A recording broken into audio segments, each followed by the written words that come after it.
Good afternoon, everyone. It is now 4:05, May 28, 2020, and I call to order the special meeting of the Victorville City Council, Victorville Library Board of Trustees, Southern California Logistics Rail Authority, Southern California Logistics Airport Authority, successor agency to the Victorville Redevelopment Agency, Victorville Joint Powers Financing Authority, Victorville Water District, and the City Housing as a successor. May we have roll call, please? Councilmember Cox, Here. Councilmember Gomez, Present. Councilmember Jones, Here. Mayor Pro Tem Ramirez, Here. Mayor Garcia. Here. We will have the Pledge of Allegiance led by City Manager Keith Messler. So you please stand.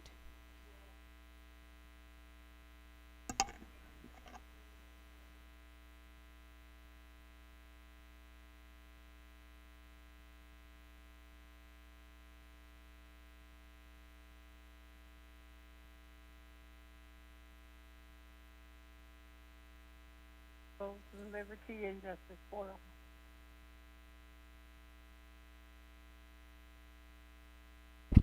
At this time, Madam Clerk, will you please present the agenda? The City Council welcomes and encourages the public's participation and invites the community to attend.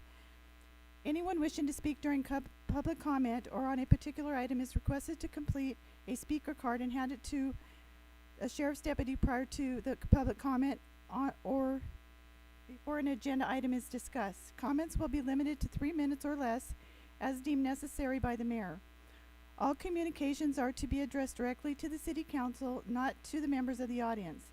Individuals should not approach the dais unless authorized by the presiding officer.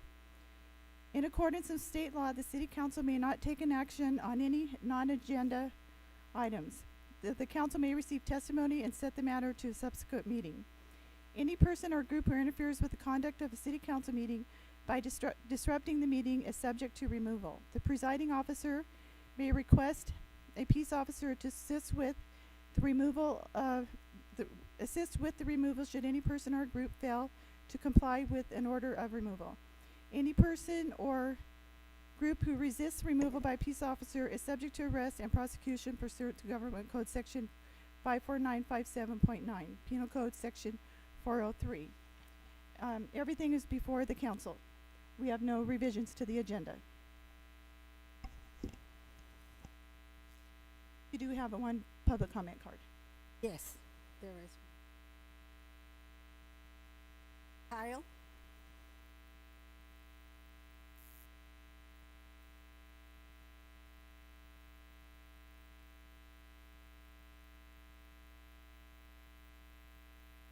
Good afternoon, City Council members. My name is Kyle Hovanesian. I'm a student who attends Victor Valley High School. Thank you for the opportunity to speak to you all tonight. In the past few years, students across this country have begun to step up and take action on political issues. Our democracy is in desperate need of reform. It is time that we begin to incorporate our youth in politics and let us have a say in our world too. Students are a vital component to society, yet we are missing from the discussion. Our education system is one meant for students, yet we are left out of that discussion as well. We have no say in how it is run. Our city has a great opportunity to become a leader in the fight for student suffrage by expanding our electorate to include the bright minds of our future. The city of Berkeley accomplished a great goal by voting to allow 16 and 17-year-olds to vote in their school board elections.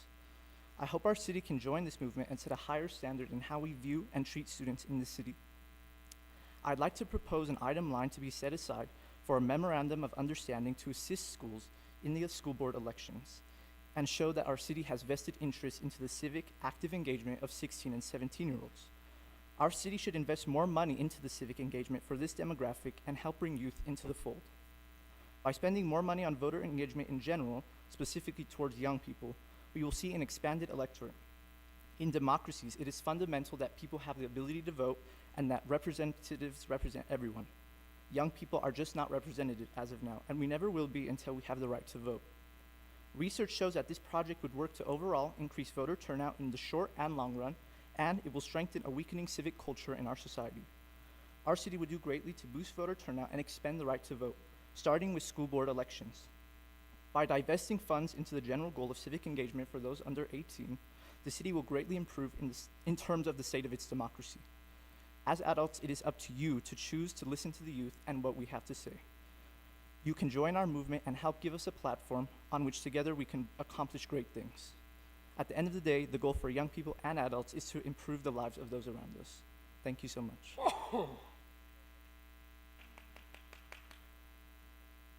you. This evening, we have one agenda item. I'm Yeah, not, Madam Mayor, could I clarify something, or maybe, so you're requesting to vote in the school board elections, but not anybody else, not anything else, just the school board? I'm all for it. School board.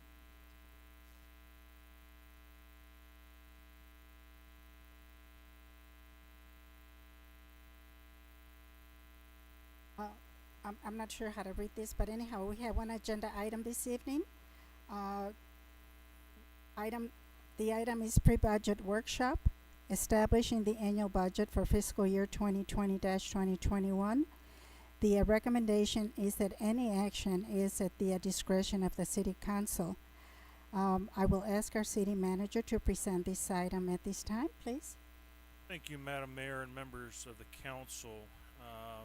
And thank you also for providing us with this opportunity early in the process before we actually begin considering the eventual approval of the budget for our upcoming fiscal year, which is the 2020-21 fiscal year. And I should share with you from our perspective that this is first step in a process that can then lead into multiple meetings. But effectively, this is the first step in a process that establishes what we consider your spending plan for the upcoming fiscal year. And as we establish this ultimately as our spending plan, now I commonly refer to this as a document that we use to guide us through the year, not necessarily as a license to spend, but certainly as a plan to guide us through the fiscal year that requires constant monitoring throughout the year, monitoring of revenues to make sure they're coming in on track against, of course, the expenditures based upon the way activities are occurring, and constantly trying to balance those throughout the year. And occasionally we come back to you during a mid-year, for example, which we had just recently done this last February. And those would be times when, for example, we see changes during the fiscal year that require attention on the revenue expenditure side. One of the things that we've done for you today to try to make this presentation as easy as possible is we've got an agenda here for you that I think first is appropriate considering the emergency status that we're in. Is to give you an overview of the impact of COVID-19, attending to that issue up front, because that does factor in obviously into what we're currently doing to close out this fiscal year, but certainly impacts our view on how we intend to operate in the upcoming fiscal year. And George Harris will lead that part of the presentation, but from there we'll actually roll into we'll take the deeper dive into the budget overview, studying, of course, revenues, expenditures on the general fund side, and then, of course, breaking things down to the various funds, the enterprise funds, the special funds that we operate. We will identify some of the more significant capital improvements that are supported by by any of those funds. We'll also take a look at some of the personnel. The table of org actually is a document that comes back as a part of the budget, but the personnel recommendations that are in this presentation actually lead towards inclusion into that table of org, which is a part of the larger budget document. And then towards the end, we'll actually present to you a perspective that we call our forward look. Given the revenues and expenditures, what do we have to look forward to actually guide us through the year? And a large part of that is going to be sharing with you some of the economic development activity that we expect to occur in the upcoming fiscal year. But we also don't want to be blind to the challenges that we perhaps can foresee as well. So we'll share with that, and then we'll conclude in just talking through next steps. But most importantly, I would suggest to you that as we develop this document for you, this effectively is your opportunity as a city council to basically establish policy for the fiscal year. And once adopted, this effectively does become the policy that you set. So we're certainly anxious to get any feedback, any comments you have regarding what we've included in this budget. If you have differing priorities, we certainly want to know that. If you have differing goals, we want to hear that as well, because that would be the opportunity for us upon conclusion of this meeting to evaluate those priorities and attempt to include them in either a future budget workshop or into the actual budget document for approval by the council. Of course, once we get that feedback from you, your executive team then becomes responsible for leading the multitude of teams that comprise the city organization, and effectively we're charged with bringing that document back.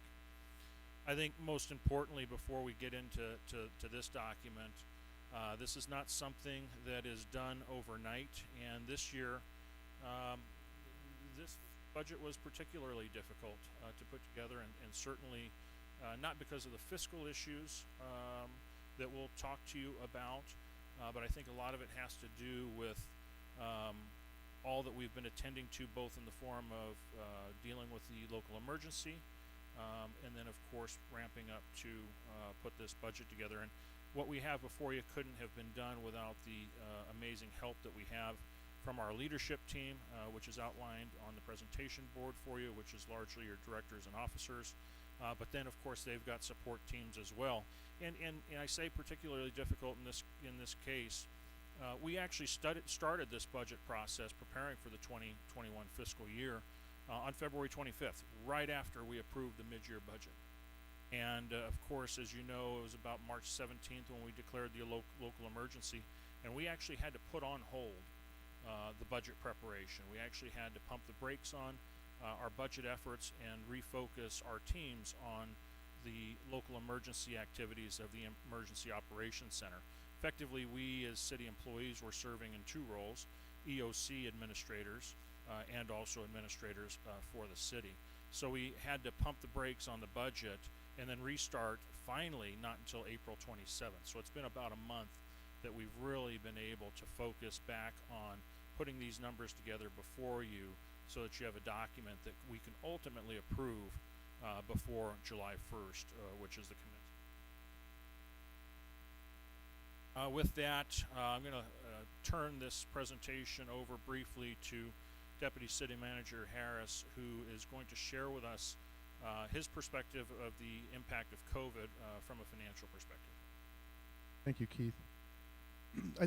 When we put the presentation together, I think it was thoughtful of us to tackle the elephant in the room in the first couple slides. And so as we are trying to wrap up the end of fiscal year 1920, which will probably see the largest impact of COVID-19 on the numbers, it was important for us to actually transition with that message of how we're going to finish this year considering COVID, and what impact is it going to have thereafter into the next year that for you in a couple of weeks for adoption. The major impact as we sit here today from as a result of the COVID-19 pandemic is sales, retail sales. That's the largest single impact to the city of Victorville, is the effect that the lack of being able to go out and spend money the way that we've historically been able to has been altered. The way that we shop has been altered. Our access to social activities have been altered. Our ability to simply just go out and get ice cream with our family has been altered. So as a result, the city has actually seen some major impacts in regards to sales tax. So the chart before you now is if you look at the red line, is what we anticipated would happen regarding sales tax given no COVID And so if you recall back in 2018, 19, did see a spike, an increase in sales tax. A lot of that was recovery for a change of administration at the state, where some of the sales tax receipts were expected to be received in 17, 18, but were not received until 18, 19. And so I was a bit speculative at that point to actually trust that those numbers would continue. But as we got through adoption for fiscal year 1920 and into mid-year 1920, it had revealed itself that true sales activity was really increasing. And then come March, COVID-19 hits, and we see some substantial reductions in those original expectations that were delivered to the council and presented as part of the mid-year budget for 1920. So where we lie now on the chart is the blue line. So we spiked in 2018-19. We had anticipated steady income going into 1920, and that took an immediate, just in looking at the fourth quarter, what's expected and projected from the fourth quarter based on the type of activity we saw in the third quarter, is an immediate 15% reduction in our total number that was expected for the year, to the tune of $3.1 million less than what we had anticipated. Going into fiscal year 2021, our consultant HDL is only anticipating a small recovery.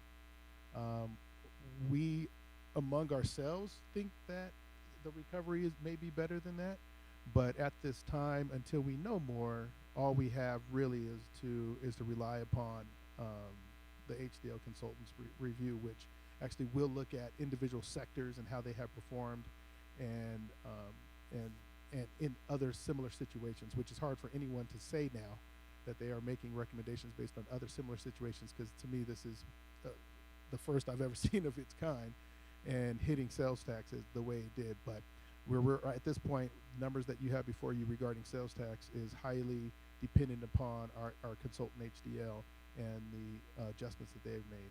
Keith, next slide. So in looking at the sectors that they believe are going to be highly impacted, and are those sectors that we, as we are now looking at the activity before us, as we're going throughout our day.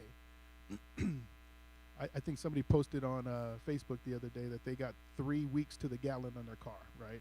So they're not leaving the house. They're not going out and doing those things. So one of the sectors that are highly impacted is fuel and service stations. They expected to see a 32% reduction in fuel and service stations. Starting at the top, autos and transportation. That's sales as well as service, parts and so forth.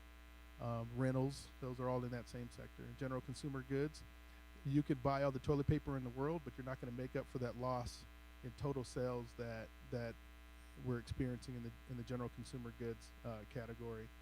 Restaurants and hotels, speculating from HDL gives us that reduction in total hotel activity, but in also talking to our local hotel owners, they are predicting that this last quarter, starting in April 1 going through June 30, that they're also expecting to see about a 30 to 40% reduction in their activity. Now, that seems bad, but I think we're not Anaheim.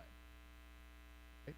Anaheim, whose almost their entire hotel TOT production is coming from tourism, which have taken in some of those areas 80 to 90% drops total production. So I think although 36% drop in our hotel and activity is large for us, it could be significantly worse if we are one of those areas that are highly dependent upon that the resort type of hotel stays and tourism aspect of it. Building and construction has also gone down. Although we do still see permits being pulled and activity out there, this is the sales tax portion of the building and construction. So this is the Home Depots, this is the Lowe's. These are those categories of folks that are going out and buying those things. They just are, quite frankly, just not getting out of the house and going and doing it. And then business and industry for an overall reduction to the total sales tax of that 15% that we talked about. They do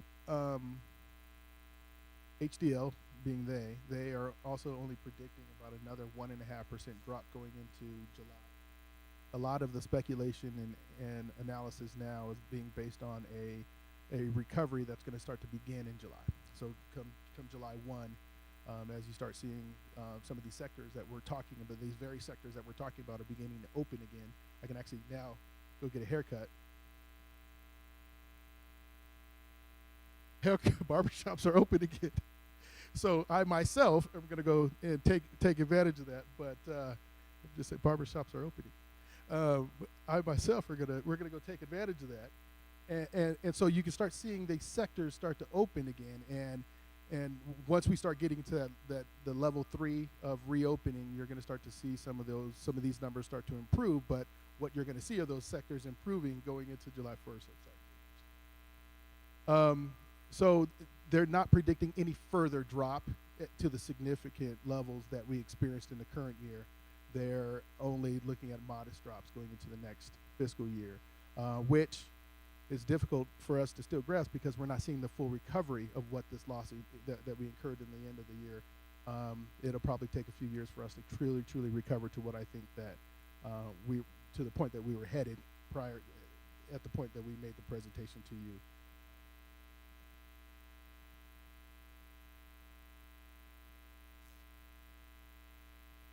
Through this pandemic, I realized that a lot of people stayed home, but realized that this is the first time ever that to go to a home-based close, the parking lot was totally full. You had to wait.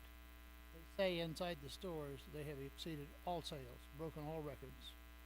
Costco's exceeded all sales, broken all records. I realized that it's a total unknown because the mall is closed, so yeah, that took away. But I don't know how you evaluate that. But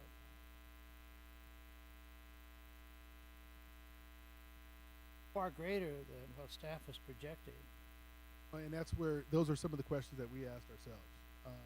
In those categories, for every Costco, you have a Macy's, Penny, and other stores that weren't open at all.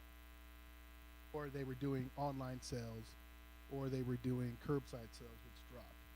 So we are very thankful that the Costco's of the world and the Home Depots of the world actually boomed during this time, but we really needed their sales to boost to mitigate against the losses that we had on those other apparel type mall stores that were not allowed to be opening.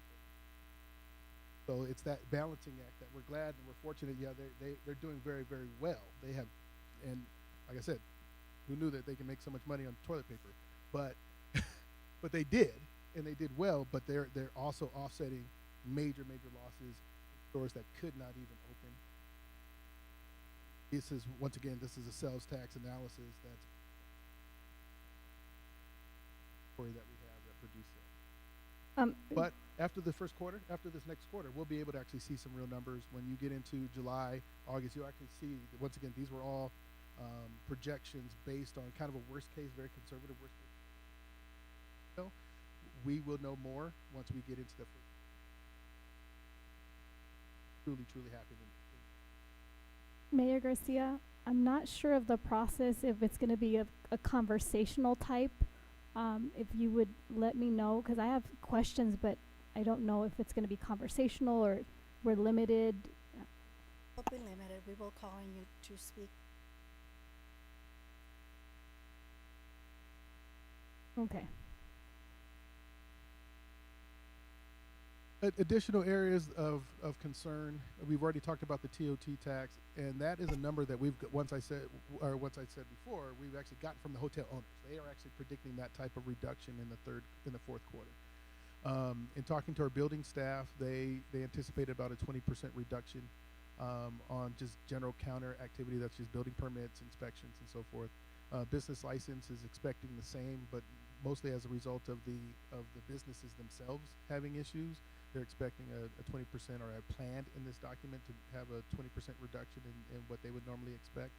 On the property tax side, there really truly isn't an impact that we can predict, and that's more of an actual nationwide and statewide analysis that's being conducted, that property tax will not be impacted in the short term. We hope that what we have planned for property tax revenues would stay true. Investment earnings are impacted just because interest rates have fallen to zero, virtually fallen to zero. So the money that we do have invested is going to be significantly, or the investment earnings that we earn on the money we have invested is going to be significantly lower just as a result of the interest rate risk. And then anything tied to sales and fuel activity, as we talked about, getting 3 weeks to the gallon on your fuel tank, those are all going to be impacted. So that speaks directly to our Measure I activity as well as our. And then as the new normal, as far as how we interact with the community changes, we expect to see some reductions from a revenue side, as well as the cost for those recreation and community services programs that we offer. Community service. So what are the services impacted? And so far we've actually seen closures in the library. We think the new normal, and I don't want to keep calling it that because it seems stigma to it, because eventually I truly believe we would get out of this. But immediately when we look at the first quarter of the next fiscal year, you're looking at some adjustments being needed to be made for the way we provide community service and recreational programming, park activity reduction due to the social distancing restrictions, telecommuting time off or distance restrictions. Although we've reversed a lot of those and have brought a lot of people back to work, we still have some concerns. There are some employees that have concerns over possible exposure. So having to adjust requests is going to somewhat change the way we do business. And then increased costs related to the emergency response. So PPE is still of a concern, making sure we have enough of that on hand for the field staff. Any changes that we have to make to this facility, as you see, we've had to even just change the way people enter the room tonight. So those types of changes will need to be made. Restricted service in City Hall. Once again, that's just another extension of the increased costs related to the emergency response. And really what this did give us a chance to do is kind of really test our ability to provide many more services online for the residents. And this may create even more of a demand on those resources to continue to offer services, but doing so online. They don't necessarily need to be present. One last thing before we leave this particular slide is, as we talked about interest earnings, is what effect that potentially could have on CalPERS. And so the good news is CalPERS takes 2 years to catch up. So any investment losses that we would incur, we being all the cities invested in CalPERS, would incur in the current year, they would aggregate those gains and losses for this particular fiscal year through June 30, and then they're going to rerun an actuarial in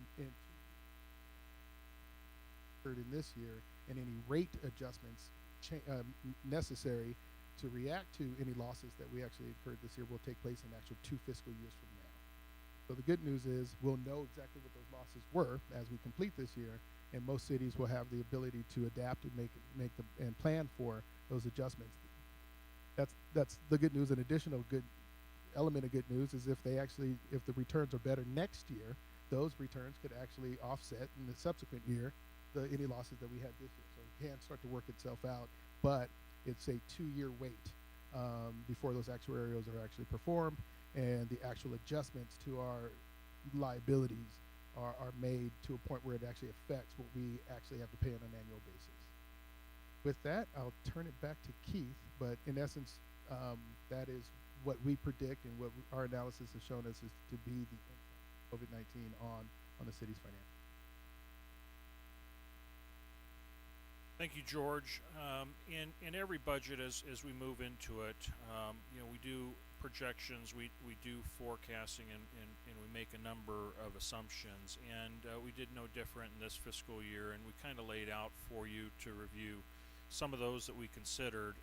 We have some others throughout the presentation that we'll highlight, especially as we get more specific to the particular enterprise funds or special funds.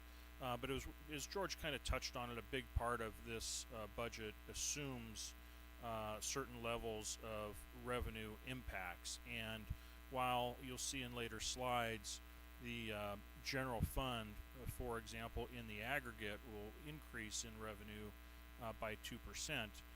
That's after we've seen the biggest of the impact, which is currently happening right now in this fiscal year and is expected to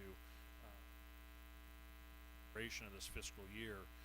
So there is some small expected increase in revenue projected over the next fiscal year, but that's after that's an increase on top of the 15% we're effectively downwardly adjusting in the current fiscal year. George had talked about operational changes and staffing changes, especially as it may relate to seasonal type activities. Parks and Rec comes to mind. But I think an important assumption that we have included into this budget is that there's no planned COVID-19 related staffing reductions or furloughs in this budget, despite what you likely are hearing and seeing in other communities. There are other communities out there, because of the nature of how their revenues are structured, perhaps they're much more dependent upon, say, tourist type revenue. We're not expecting to be hit the same way as they are, but we're also, a major budget assumption is that go forward budget, we also rely on the use of our reserve funds to help us navigate through at least this fiscal year. And we've been fortunate, and you'll see some slides later in the presentation that speak to the general fund reserve. And ironically, in February, right before all of this happened, we were actually very excited, very pleased to be presenting the mid-year budget to you, because we had achieved approximately 19% general fund reserve amount over your budgeted expenditures, which exceeded, actually was the first time since we've had a reserve target, the first time we've actually been able to report meeting that, and we actually achieved it. And then 1 month later, we're internally talking about making downward adjustments because the COVID pandemic hit us, the world started to slow and stop, and with that, of course, we could not ignore the likelihood of revenue reductions because of that. So we do have a strong dependency upon what I call the rainy day fund. I've said it before that the general fund effectively should serve as a rainy day fund, and this budget looks at life as if it's raining now. One thing that we also did look at, and had we not dealt with the pandemic, resulting from the success we've had over the past few years in terms of our fiscal position improvement, after we had reported to you February at the mid-year, I had strongly been considering benefit enhancements to the employees. Currently, it's measured that the cost of living increase from March to March for our MSA, which is the metropolitan area, that is approximately 2.3%. I'd also considered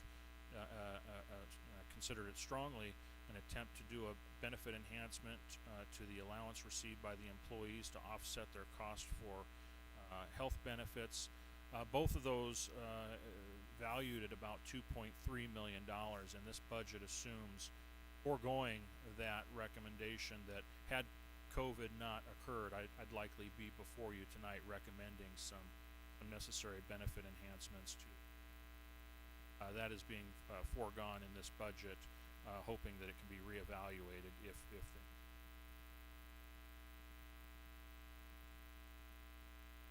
This next slide is a similar format to something you saw last year, and what it's intending to do is represent the aggregate budget. So what we have before you currently and it's in the budget binder that we've handed out. I believe we handed it out on Friday or Saturday to you.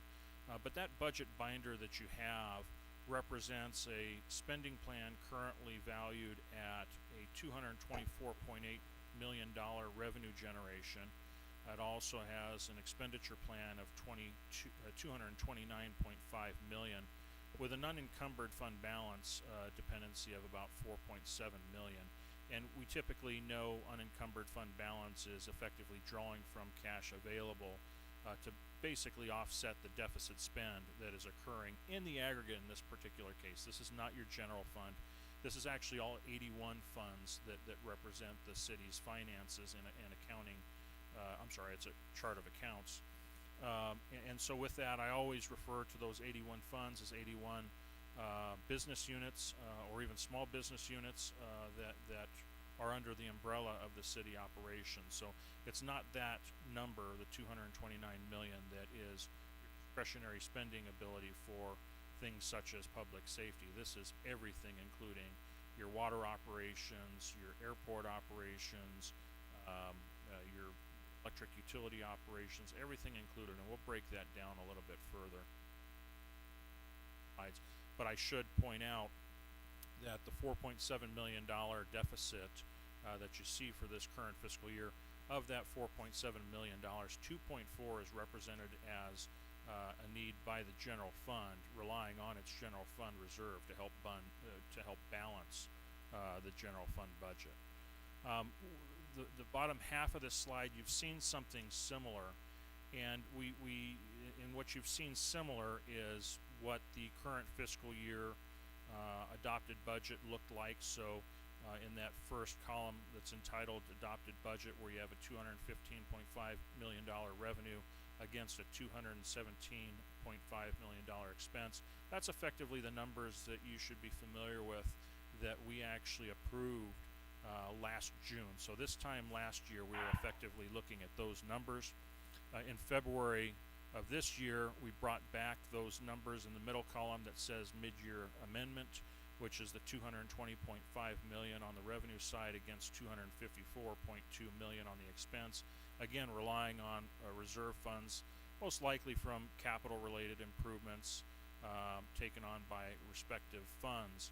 But one of the things that we added to this that's different than the comparable slide that we showed you this time last year is we actually put an amended budget column in there. And one of the things that we did internally, because we believed it was absolutely necessary to not ignore the immediate effects of the business closures from COVID-19, we made internal downward adjustments to make sure that had controls in place to not spend to the February mid-year amended budget.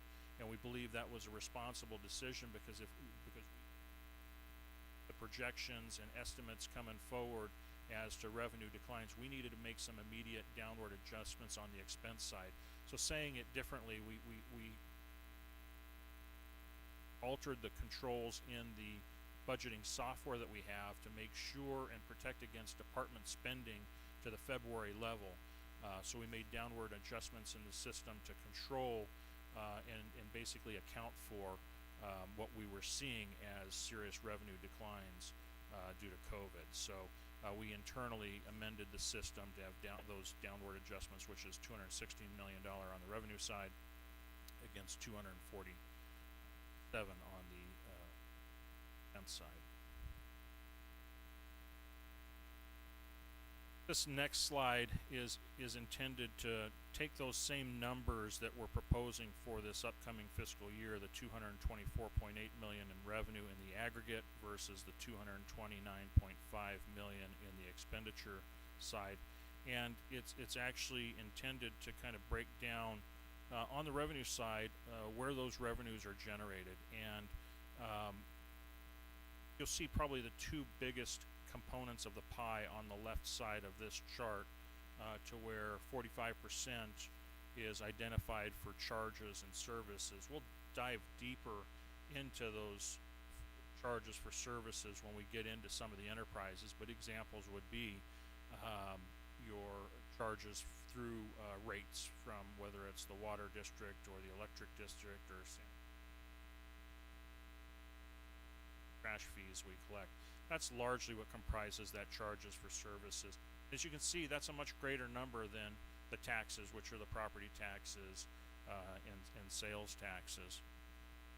And then on the right side, breaking it down by category, I think an important part of this breakdown shows you operations and personnel. And while there's always a constant comment towards reducing salaries to help budget or cut staffing positions to help the budget, interestingly, there's a dynamic here worth noting that the operations and maintenance component of our aggregate operation here is about 45% against what is only 22% So effectively, the way I see this expenditure category breakdown on the expense side is that it takes 22% of the aggregate budget to actually administer the larger operations and maintenance.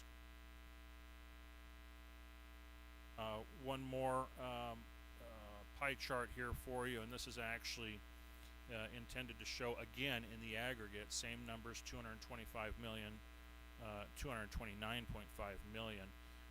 And this is to show it by fund type. So we're familiar with the general fund as being considered the discretionary fund of the city. That is the fund that you have absolute discretion over. This council sets the policy, and typically what this is funding largely is your public safety program. But the other funds, whether it's enterprise funds or special funds, special fund is a fund. It's an operation where the revenues collected for that particular special revenue have to be spent specific special purpose. Whereas enterprise funds, the best comparison again is the water district, where you have a water operation, where you have basically a water business, and those funds that are generated for that operation have to be spent a little bit more flexibly, but they do have to be spent to benefit the water operation.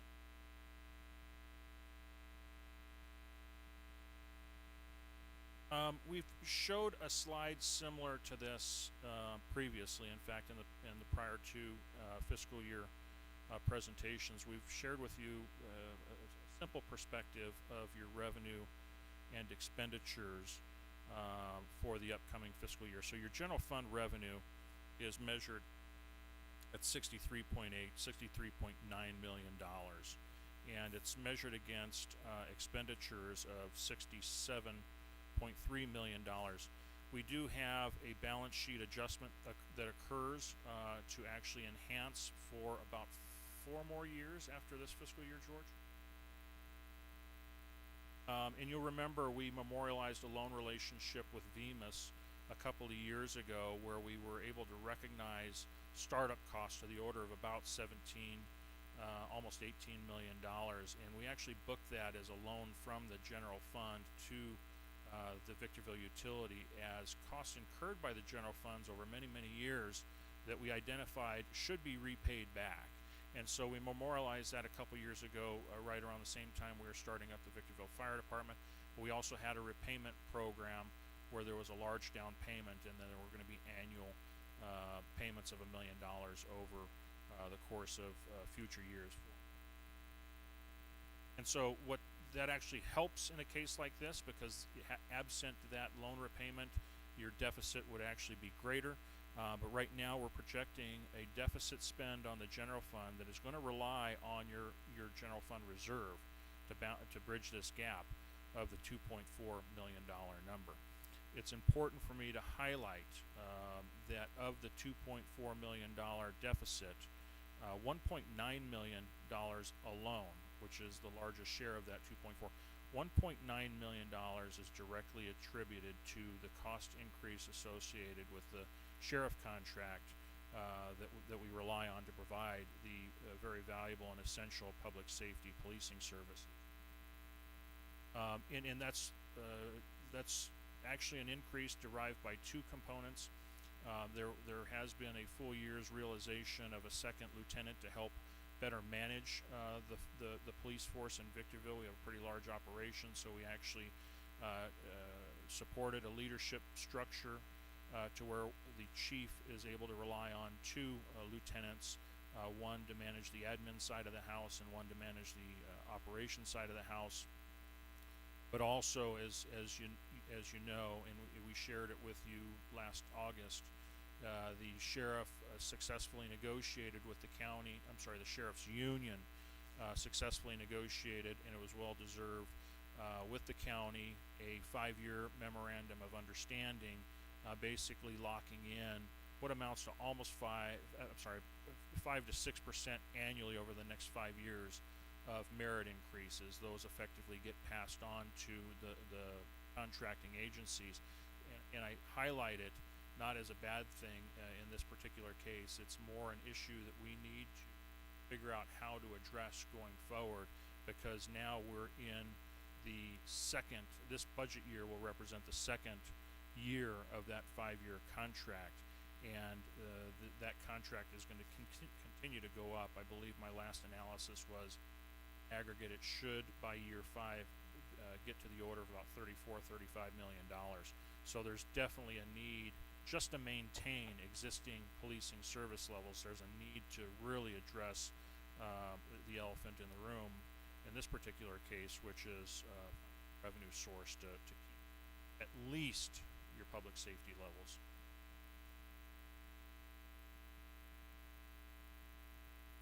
This next slide is intended to break down a little bit more how your general fund revenue is generated, and it's intended to summarize what we can characterize as your top 6. And so of your top 6, you can really kind of see where the bulk of the budget is, and if there's an effect on the top 6, that's generally going to be an effect on your aggregate general fund. But as you can see, the top 6 for this budget year comprises $57.3 million of the $63.9 million general fund budget. That's 90% of your general fund is by these top 6 categories.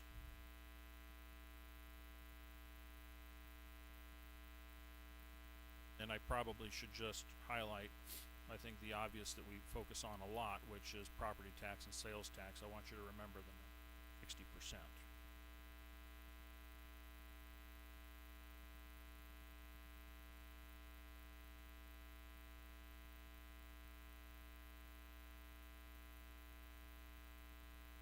This next pie chart intends to share similarly on the opposite side your general fund expenditures by department. And I asked you to remember that 60% number.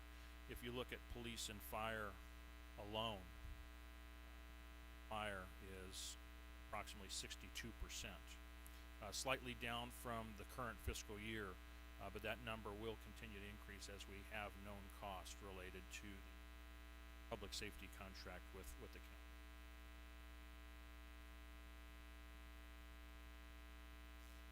This chart is intended to illustrate, and we talked about that $2.43 million dependency upon the general fund reserve.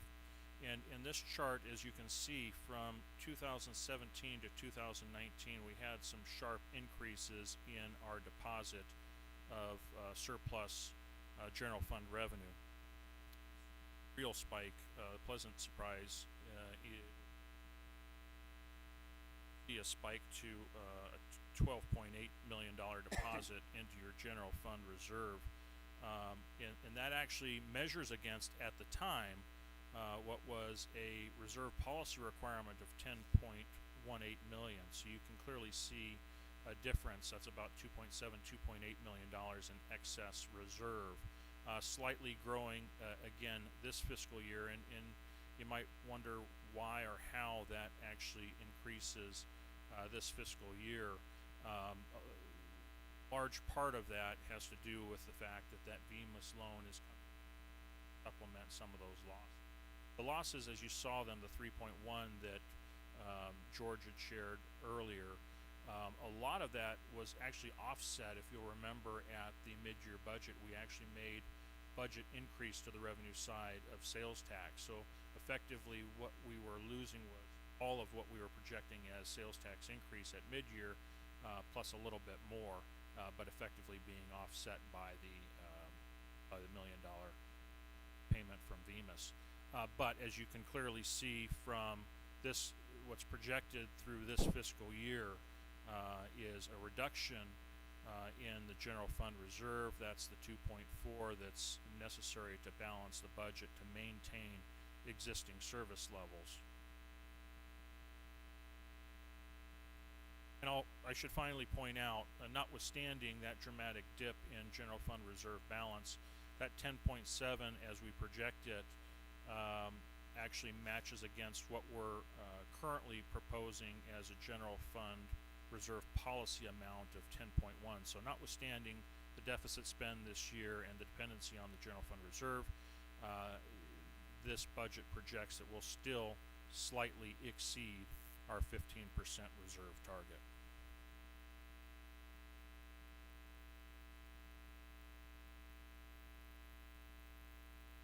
So now I'm going to roll right into the enterprises and special funds. First one,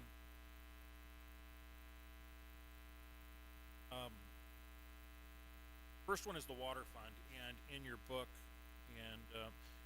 and I'm sorry, Dr. Ramirez, we're actually into the presentation. I probably should have called the page numbers out so that you could follow along.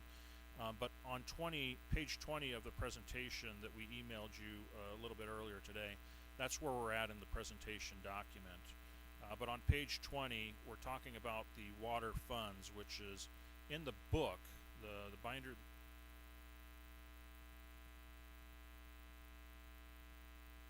Yes.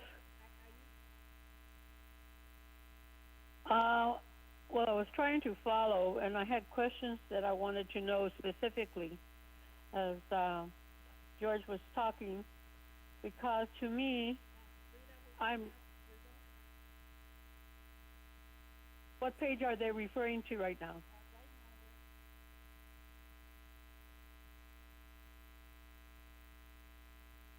Okay, because I've been looking at the expenditures versus the revenue, and I had questions about that in terms of regarding to the debt versus the reserve. Okay, so we're on page 10 on the summary?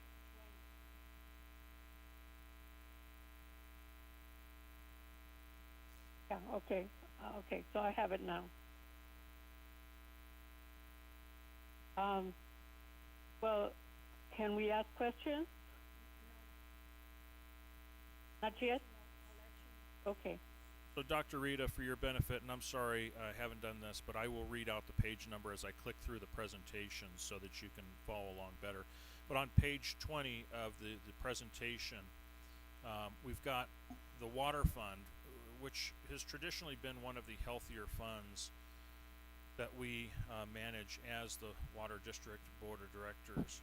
And so on page 20, what that slide is showing is for the aggregate of funds 410, 411, 412, and 413, in that aggregate, you're showing revenues to the order of $46.7 million against an expenditure side of $47.5 million, which proposes a deficit spend. That deficit spend is largely due to capital, and this again is another spendy capital year, and so effectively you'll rely on available resources, basically unencumbered fund balance to make up that deficit spend. But it's not uncommon in enterprises that we administer, especially that are supported by an actual rate plan, where you have ebbs and flows, where you have deficit years and surplus years, all supported by rates. And in this particular case, we are actually in this. We're actually in, I believe, the last year of our 5-year rate plan. We're actually completing the capital plan to support a rate plan, and we're actually going to be finishing a new rate plan for the next 5 years. And what this budget does is it does assume an additional rate increase for water in the order of 6.25%. That's supported by an already adopted rate plan by this council several years ago. And with that, that rate plan supports not only the operations and the expenditures and the capital, but it also factors in maintaining a number of reserve requirements, including operating reserve requirements, capital reserve requirements, debt service reserve requirements, and so with that, and I should say the OPEBs, which are the pension. So with that, it's a healthy fund, notwithstanding the deficit spend. This actual fund contemplates these kinds of capital we'll talk about in later in the presentation. On page 21 of the presentation, that's your Sanitation Fund. In the book, in the binder that you have, that would correspond to Fund 425.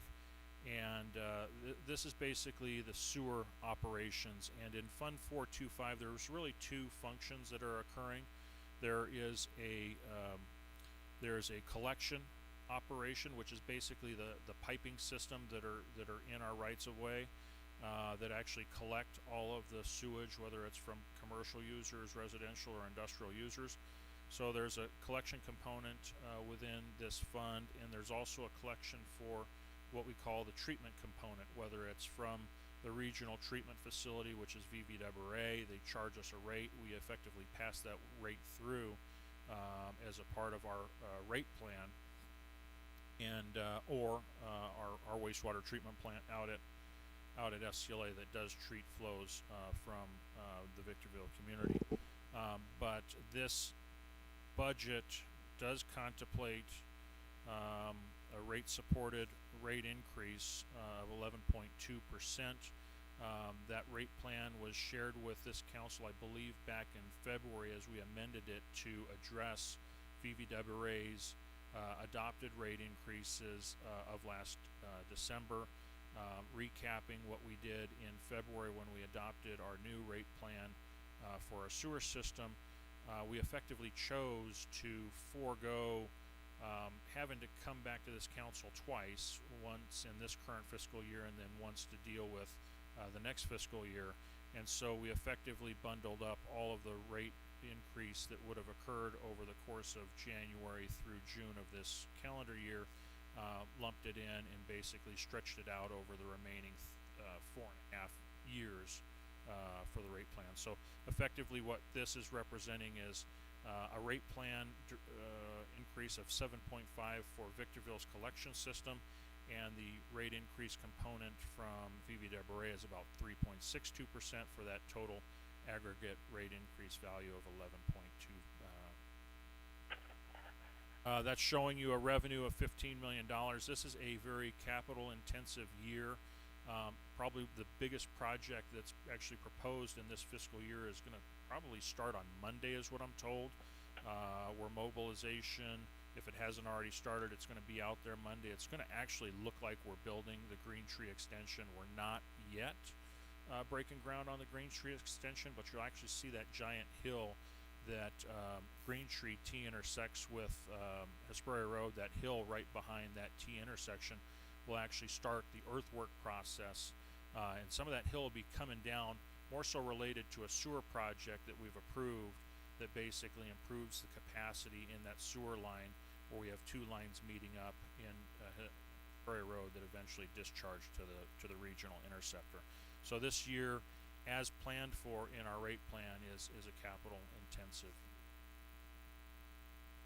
deficit spend.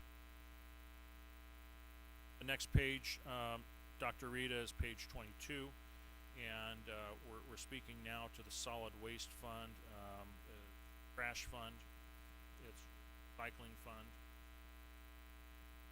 funds 427, and it's important to note as well that this these funds are actually rate supported as well. We've done a rate plan to support what's in this budget, which is an proposed increase to the trash rates of 2.8%.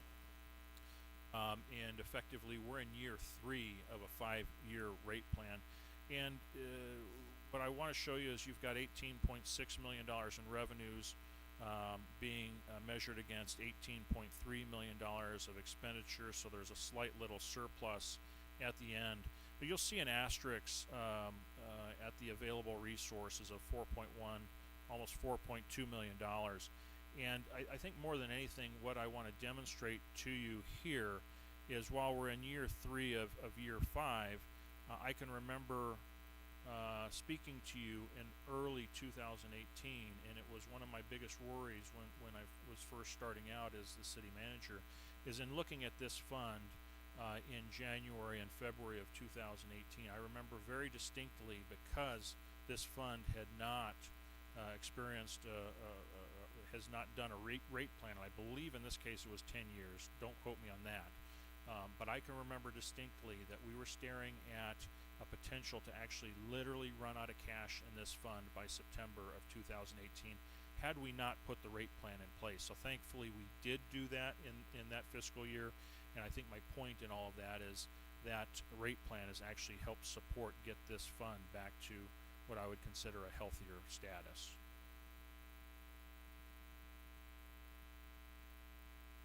Street lighting fund is Fund 220, and similarly you'll see revenues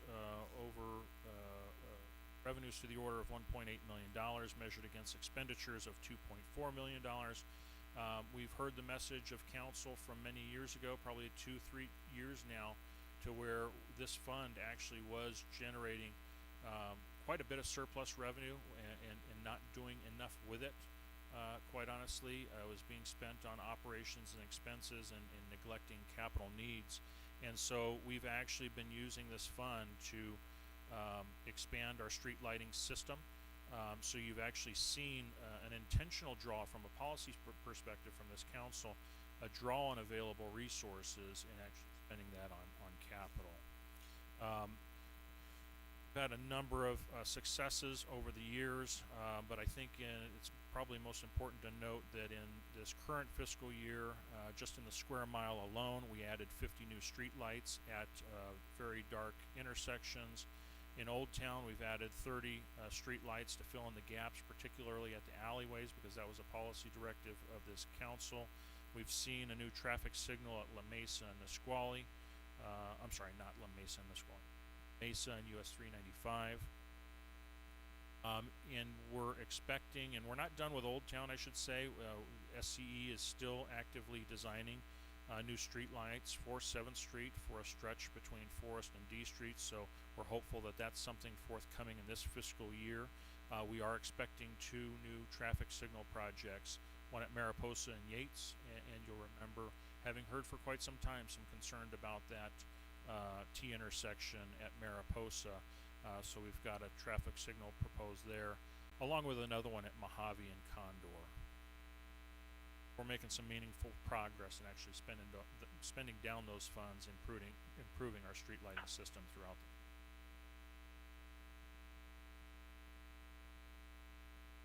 And page 24 is our storm drain fund.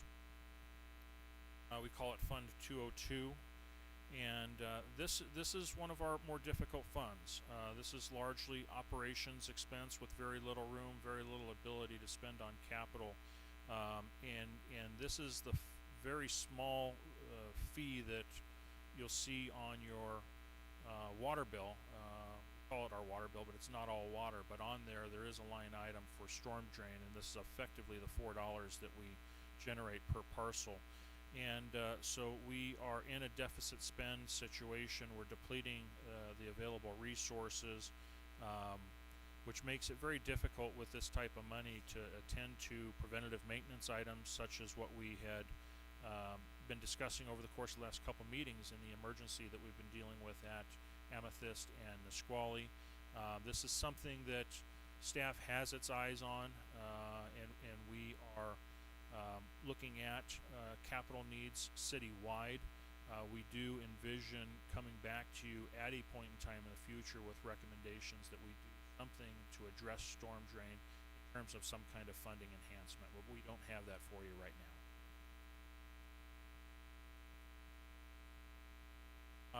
The Southern California Logistics Airport, page 25, Dr. Rita, of the presentation. And so you've got a $32 million operation there. A lot of it is debt against an expenditure side of $31 million with a surplus, operating surplus of 1.279. And one of the things that I want to point out is I think the two measures, I should say, that kind of give me a little bit of excitement about what's happening on the airport itself is when you look at the airport operations revenue number of 9.6, almost 9.7, and you measure that against the airport operations of 7.9 expenditures. So just between those two numbers, you've got approximately 1.7 in net revenue from airport operations, and that's what I would focus on to measure the health of what's going on inside the fence, let's call it. So that's your airport operations, that's your lease. On the revenue side, your biggest contributors to the revenue side are going to be lease revenues. So that's leasing your hangars, that's drawing from your parking areas, that's ground leasing property to users. Our lease revenues contribute to about 80% of the total revenue makeup of the airport, and basically this showing you that your revenues are up, they're strong to where we've actually maintained and kept quite well. Nice revenue pops, as I would call them, and we'll talk about them later in the presentation, have a lot to do with just the increased dependency that the world has had on SCLA during this COVID pandemic, with all of the parked somewhere. In fact, so many that we actually closed one of our 2 runways just to create parking space for aircraft. But of course, your biggest tenants out there are helping support as well, which is Boeing and General Electric and ComAv. Another of the enterprises in Dr. Rita, this is on page 26 of the presentation, which is the Victorville Municipal. Excuse me, I didn't hear. I heard my name, but I didn't hear the rest of it. Oh, I'm sorry, Dr. Rita. We're on page 26 of the PowerPoint presentation, which is a slide that describes the revenue expenditures for the Victorville Municipal Utility Services, which in our accounting system is funds 419 through 420. And what this is showing you is an aggregate revenue generation of $17.4 million against an expenditure side of $16.5 million, with a slight surplus, almost $1 million, $932,000. And then what we did, because the utility service, which I know you know, but maybe for the benefit of the public, VMUS operates an electric system and a natural gas system. The natural gas system is at SCLA. We operate 2 electrical systems, one at SCLA and one at the Foxborough Industrial Park. So in our customer base is strictly commercial industrial users, no residential support for these utility operations. But effectively, you're showing some fairly healthy resources available considering the size of those operations.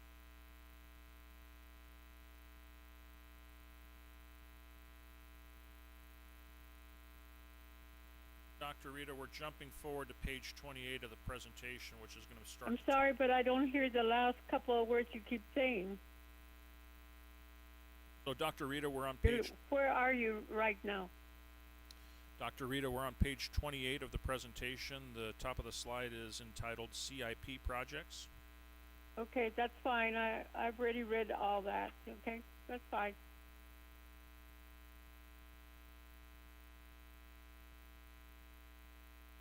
So among the CIP projects that we have here, and we've summarized what we think are the most meaningful. Of course, the actual budget binder that you have will detail even better. And to the extent you have any real detailed questions about these, the leadership team is on the line as well. And to the extent you have questions about these, we can ask. If I can't answer them, we'll certainly bring on the heavier hitters to be able to answer on these. But as you can see, the airport has a fairly meaningful CIP project in Building 676. This is it's been needed for quite some time, and I think we finally got to the end of our rope with Building 676. You may not know which Building 676 is unless I told you that it was the 1950s vintage wide-body hangar out at SCLA. The current tenant of that hangar is Boeing. It's one of the 2 large hangars that Boeing rents, and we've just done enough band-aid fixes of this facility to where it's time to really address properly the re-roofing of that hangar. The winds just effectively have been way too unkind to that facility over the years, so it needs a little additional TLC. Got some park lighting upgrades in our parks facilities. To give you some perspective, and just for the benefit of the public, I'll go back to the airport and identify the funding sources, because I think it's important to know where these are being funded from, so that there isn't an impression that all of these are being funded from the general fund. The general fund is fairly constrained with other items. But the airport, obviously, that would be coming from the airport operations on airport funds. Parks and Rec, for example, that likely is from the general fund. In the sewer, and we shared with you a fairly big capital improvement spend this year, and you can see some of those items, including a large sewer capacity project on Nisqually Road. And I believe that number is small, at least it looks small to me, because it looks like there's a lesser amount being carried forward of the aggregate amount of the project, meaning there's going to be a spent this fiscal year and booked this fiscal year. Interestingly, and I call out one project because we'll be working to market it heavily as a part of our settlement with Lahontan. We were authorized as a part of the settlement to work on a project here that's called the Old Town Septic to Sewer Conversion. And for the ultimate goal and purpose of trying to reduce the risk to groundwater with nitrates, we will actively be marketing this program to residents, particularly in the Old Town area, where our goal is to start converting those that are on septic systems and converting them actually to making direct connection into the sewer system. So that amount will be used for that particular reason. Then you've got some sewer mainlining projects which were identified resulting from having invested in the camera surveying of our entire system. And then you'll see the IWWTP, and then you got some interesting letters. Those letters are basically abbreviations for a magnesium hydroxide storage and feeding system, and that's a supplement to the wastewater treatment plant out at the airport, which mag hydroxide is likely used in this case to help balance any spikes in total dissolved solids, one of the constituencies that we typically have issue with when you have a high sugar user that's contributing to the discharge to that plant.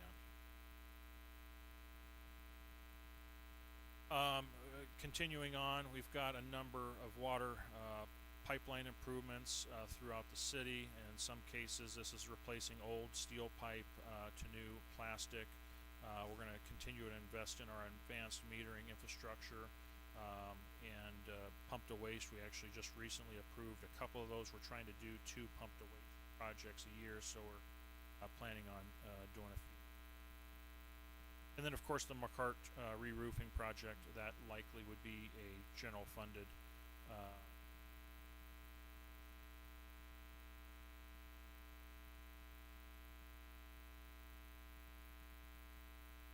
Dr. Reader, we're on page 30, capital improvement projects still, and now we're talking about streets.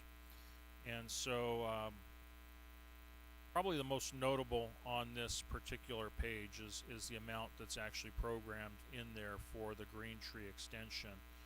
One item that this council will see at the June 16th council meeting, at least that was my last understood plan, was the June 16th council meeting to have for your consideration the approval of a construction management agreement.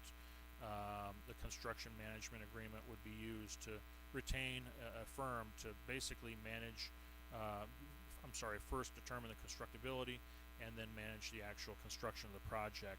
Our current timeline is probably second quarter.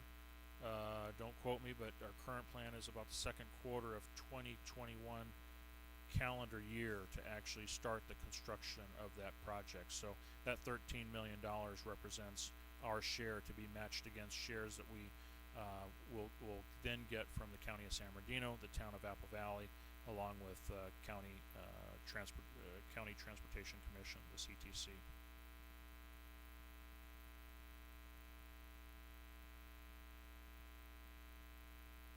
Some other major equipment purchases, and these track back to the actual enterprises or the funds that we had previously talked about. There's a new apparatus required for the aircraft rescue and firefighting out at the airport. That would be airport funded. I've got some street equipment that's necessary to help keep up with the needs of the street system that we have, and then of course water operation. I should note as well, there's certainly some equipment, tools that are necessary, and PPE for the fire department. And one of the things that is also in this budget is moving into phase 3 of the ALPR trailers. I'm sorry, the ALPRs. The ALPRs are the automatic license plate readers, and these would be intended to supplement the system that you've already awarded that's actually underway. They haven't yet been installed, but we've got about 9 or 10 intersections being outfitted. It's under plan. We've awarded the contract, and they're actually starting to do the ordering of the equipment, and expecting that the construction should start for the phase 1 and phase 2 of the ALPRs in June. This budget would take us to finishing out some of those improvements.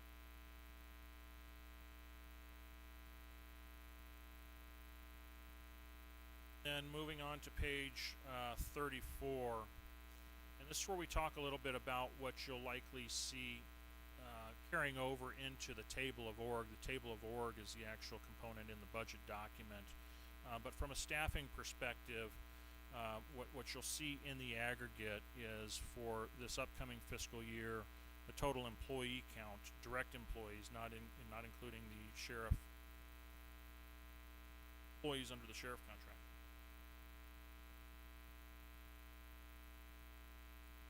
You'll actually see a slight reduction in the employee count from a current fiscal year to next fiscal year, a reduction by 3. And you effectively see 1 increase in admin services and a reduction of 4 in the public works, and that's what we're proposing to be.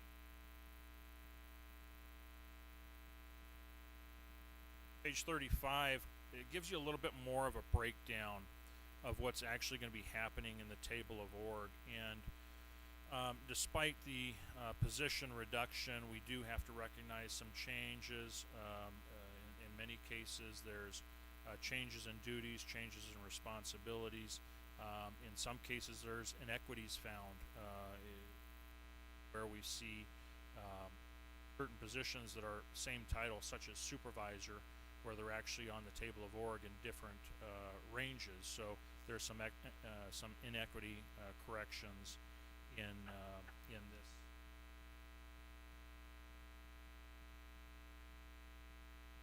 In the admin services, while you see position deletion at the finance manager, it's actually a reclass to a finance analyst position. One thing I will note, and you'll see it on the next page, is that effective June 1st, I've initiated a complete reorg of the city, and as a part of that reorg, it's going to rely on a director of finance position, and you'll actually see it offset by, later down the page, a deletion in the director of community services page. Not to say that the director of community services, director of finance, we're actually actively recruiting for that director of finance position, from marketing to actually recruiting and interviewing and then select. But you'll see some slight reclass changes due to retirements in the city manager's department. You'll see an equity change in the case of the PIO. You actually see some range changes affecting a few of the leadership titles, Human Resources Officer, the Public Information Officer, and the Code Enforcement Officer. For some reason, we're on the table of org at levels slightly different than the rest of the leadership, so we're effectively trying to correct some of those inequities that exist at. And so with that, I think that kind of captures what our intent is to do. So in the overall, the position reduction is going to be reduction of 3 and correcting a number of classifications.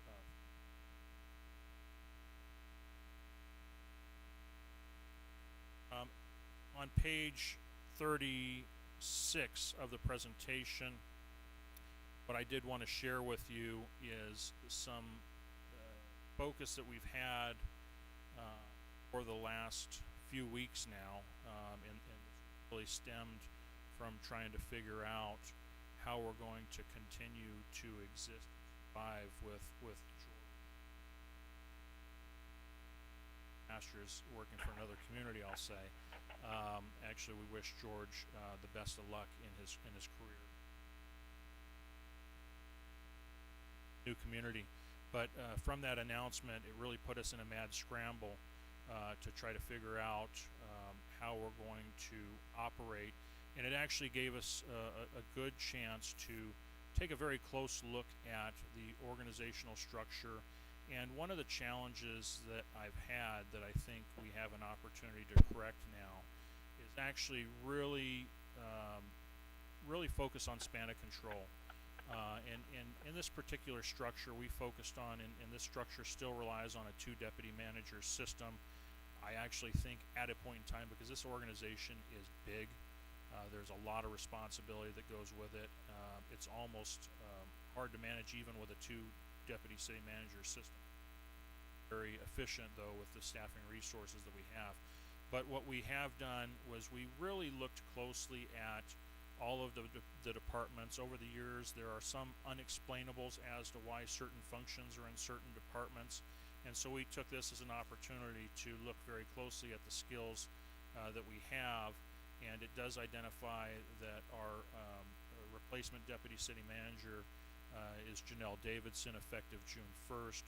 This will be the org chart that goes into the budget, but allowed us to really tap into the talents that we have at the executive and at the leadership levels, and really start retooling and moving functions around to be managed and supervised by the right places in divisions or in departments that had like type operations, to try to encourage greater efficiency amongst the employees, perhaps in the additional utilization for similarly natured jobs that likely doesn't occur when you have the silo effect of one division being in a completely different department. So we've done a lot of realignment throughout this, and I think the biggest point to take away from here, without going into too much detail, is that this actually gives us a span of control of 6.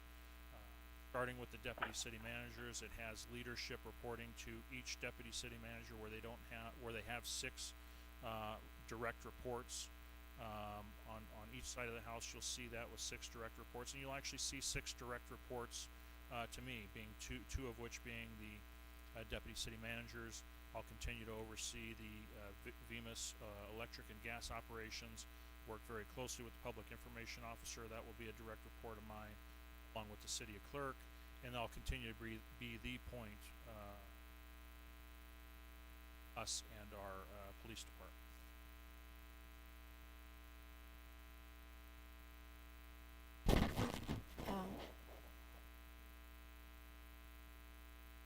Fire department, am I not seeing it, or? Fire department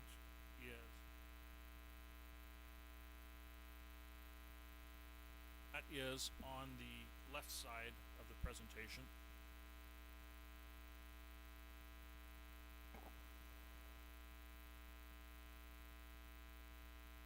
So among Sophie's new reports will be the airport. She actually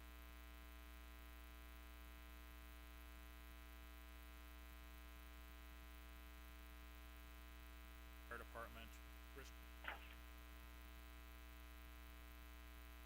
finance were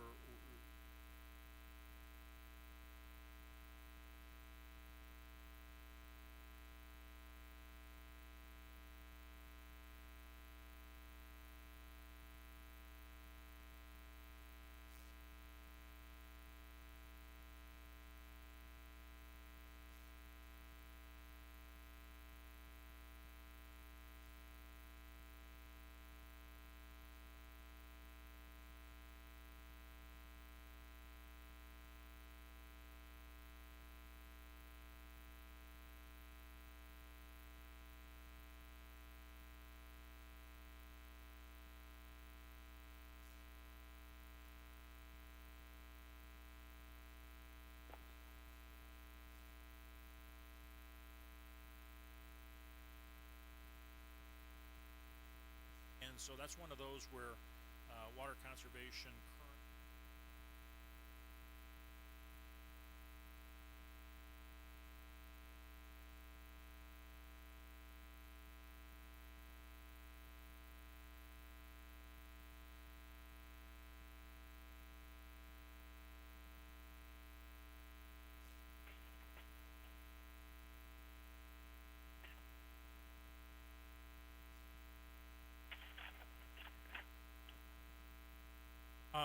one of the things, despite the COVID challenges and the uncertainties that we have going into this budget year, and we as the executive and leadership team have taken upon ourselves to closely monitor, and Dr. Reeder, I'm on page 38 now. We've taken the opportunity to monitor we will take the opportunity to monitor much more closely during the fiscal year. So if we learn additional information, say in the first quarter of this fiscal year, say around September, October timeframe, we're not going to be shy about coming back to this council, maybe less than traditional, to where we would wait till a mid-year budget. If we see things positive or negative changing, we're not going to be shy about bringing that back to you earlier. So to the extent we have to make some adjustments sooner than typically a mid-year, we will do that. But notwithstanding that, we certainly see opportunity going into the future year despite the uncertainty, and there's still quite a bit of economic development occurring. One of our focuses during COVID, and while we're under the state of emergency, construction was still happening, and we had to really alter the way we did business when it came to inspections, and we made sure that the inspections still happened. It was a little bit more difficult, a little bit slower, because, for example, if we needed to do an inspection to final a home, we had to make sure that, of course, our inspector was able to go to the house, be fully PPE'd up, not have anybody else around. We actually used video cameras on our phones to actually communicate with the supervisor of that site that might be standing on the street outside the building. Bottom line, we made it work, and so we were able to keep COVID crisis to where we were able to still get inspections done. We still accommodated the building. We didn't see a shutdown there, and so with that, we're still seeing activity moving forward that we're going to actually now realize the benefits of in the upcoming fiscal year. So a couple of notables: Chick-fil-A is still moving forward. We've still had activity on that, and that's an example. Those that really like chicken, they're going to be knocking down the old Marie Callender's building on Mariposa Road. We have a new coffee operation taking place on Bear Valley Road, Dutch Brothers, right next to Incredible. A project that's been in the works for quite some time, and it looks like it's moving forward again. CarMax, they're currently navigating through the entitlements for a new dealership on Civic Drive. Page 39 of the presentation shows that we actually have some hotel activity occurring. Anticipated is an Avid Hotel, 87 rooms on Mariposa and Cottonwood. Holiday Inn Express is moving forward. That's another 87 rooms on hotel on Mariposa. And I think the important thing there is when you see hotels happening, from a revenue perspective, I see them as TOT, which is a general funding source. Right now it's about $1.2, $1.3 non-adjusted for COVID, of course. But each time we can get more hotels being built, we see that as a reflection that demand for hotel space is picking up, which also sends a signal that we can have some sense of increase in TOT revenue that benefits the general fund. New restaurant at the Old Green Tree Inn. Forward look on budget operations for the airport, and we talked about how strong they were in terms of revenues and expenditures, but this is a little bit of detail, better detail as to why, and certainly you're seeing new leases with ComAv, Duval Rubber Manufacturing. We've got new parking with ComAv, and that's about 200 additional parking for aircraft that includes Southwest Airlines, Delta, and Boeing.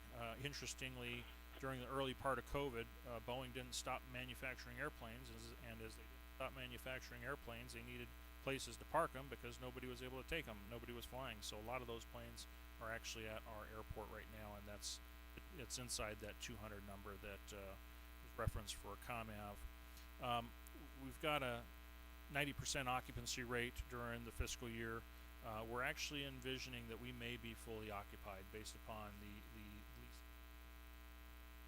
That's 100% occupied of leasable facilities. There's still certainly a lot of facilities out there that are eventually tear downs and not occupiable, but of the leasable facilities.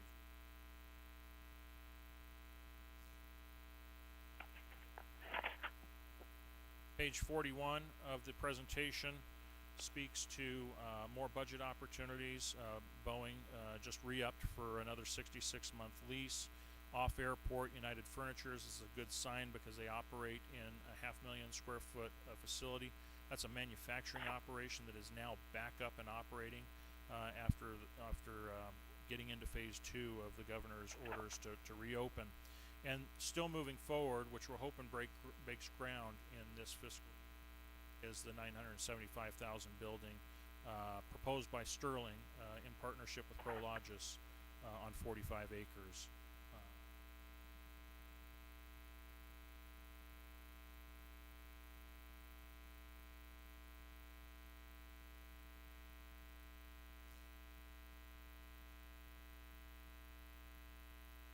So, with the opportunities, we can't ignore the challenges.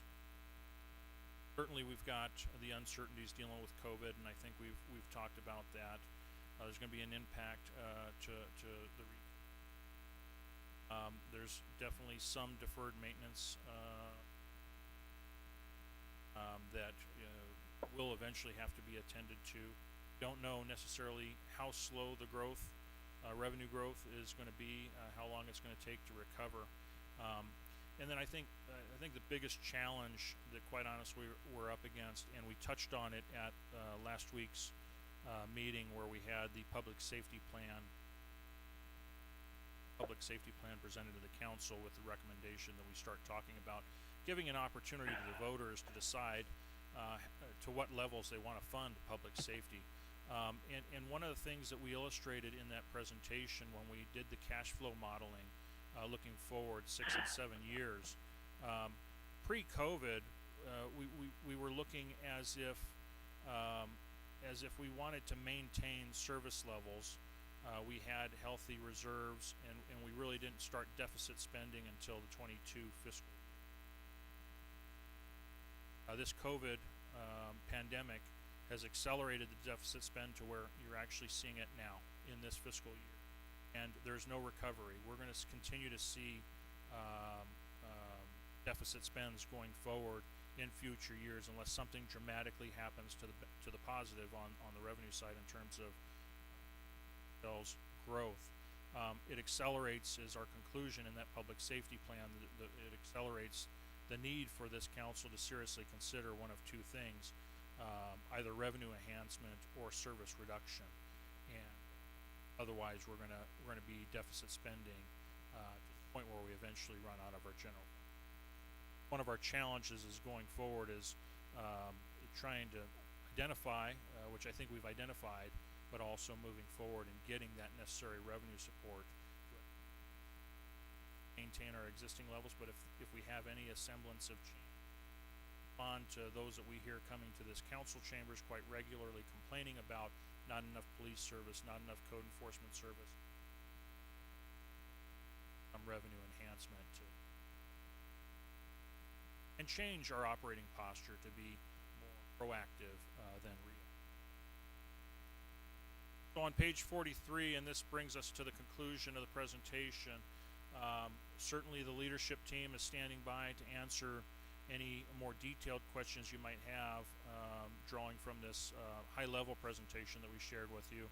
And then with that, after questions, our next step then would be to present, first take your comments and your feedback, and then present at June 16th that meeting for an actual consideration to adopt the fiscal budget. So with that, I would turn it over to you, Madam Mayor, for any questions or comments of staff. Thank you. Thank you so much for such a wonderful presentation. so much to absorb. My poor little brain is trying. But it was beautiful. Thank you. A lot of information. At this time, I will ask council members if they have questions. Instead of the 3 minutes, I will give you 5 minutes. I will start with Council Member Cox. Excuse me. Thank you very much, Madam Mayor. I have a lot of questions, and I'm not going to ask them because I need to go back to page 1 because I have questions on virtually every page through the whole presentation. And that's going to take about 20 minutes, and I don't have 20 minutes, and so I don't need to start, so I'll send you a memo and copy the council. I don't know how else to do it. I have a lot of questions. And I'll give you, for example, we have transportation tax, the transit occupancy tax. The council doesn't have a policy, as far as I know, where that should be expended. We've been asked in the past that we earmark that specifically for police and fire, since that seems to be the services that are mostly demanded for that. We also don't have a specific policy in regard to the franchise taxes that kind of go to streets, but there's a whole lot of things in the streets, including curbs, gutters, sidewalks, street lights, drainage, and that isn't earmarked specifically, so it goes into the general fund. And I have felt that we're probably down to the point where it doesn't make a lot of sense to have a lot of revenue that's thrown into the general fund, and then we end up with things like capital for upteen millions, but we don't have a list of specific capital projects. Each and every one of us have requests from constituency on what streets need to be improved, and curbs and gutters and drainage. We have, for example, a state agency that's saying we want this waste to whatever you call it, where you have the wells and you pump them. And yet, I got a call today, so I went down and watched some fire hydrants being pumped on the street, but the wells can't be pumped on the street. Doesn't make any sense. I'd like to see the letter from Lahontan demanding that we do that. That'll amount to hundreds, if not millions of dollars in the future. And unless they want to provide the funding, I'm not so sure that's very wise to start doing that. We're spending a lot of funds to do that, just in case we have a well that we need to repair, to have a pump to waste, which is an underground tank. But then we go right next door and open up fire hydrants and flush them on the street. And then the minute, because they don't want sand to go into the Mojave River, but the minute it rains, hundreds of thousands of tons of sand go into the Mojave River. I think that's insufficient. I think this council ought to deal with that, with policy matters, because it may be that can be expended on better items. So, do you have questions? Almost every slide I have questions, but can't. I'll just write the memorandum and copy the council. Thank you. Thank you. Ms. Jones? Well, I'm kind of tempted to do that myself, although I really would have liked to have listened to your questions, but because I would suppose, Councilmember Cox, that a lot of your questions, or my questions, would be answered in yours. So I'm going to ask just some very, very basic questions. One of the things that did come up in my mind was definitely a list of capital improvement projects and making sure that we're on the right path to getting things done. I remember a few years ago that there was some talk about the roads being done on Bear Valley Road west of Stater Brothers, and I still haven't seen any action on that. And I know that a few years ago there were a lot of people coming to this council meeting expressing concern about it being a washboard and damaging their cars. So I haven't heard any more since that, and at that time I had heard that it was on the list to be done the following year, and yet here we are and nothing's been done on that. So anyway, just a couple very general questions, just for my own learning, because I don't know. How long does it take for the city to get its 1% share of sales tax from the point that the sale originated? Do we know generally? Yes, Madam Mayor, Council, I can answer that. We actually receive receipts from the state as distributions of sales tax on a monthly basis. And so from the time that, and the businesses will file those returns quarterly. And so it takes, I think, about a good month and a half. So after they file their return, send us those disbursements. In the interim months, the state sends advances in anticipation of those actual quarterly returns or quarterly filings to us, and we send do a payment at the quarter when they actually file, and file quarterly. We get a quarterly payment, and then they're in a month. So at what point then are we going to really start feeling the effects of COVID in terms of the sales tax? So the quarterly filings for the April, May, and June are due. Okay. Well, at that point, we'll have a really, really good idea of how it performed, and any effects you'll see would be on payment that's received in July. Okay, very good. And then, and I apologize because I didn't write down what slide number, but I noticed, I think there was, it said 81 at the bottom, but I know it wasn't, I know it was well before slide 25. And it was the slide that, that showed citywide expenditures at 217.5 million. But on the amended budget, it was at 247.3 million. That's about a $30 million difference. Why the tremendous increase? A part of what you experience between the time that the budget is adopted in June, That's it. there are, let me just pull up that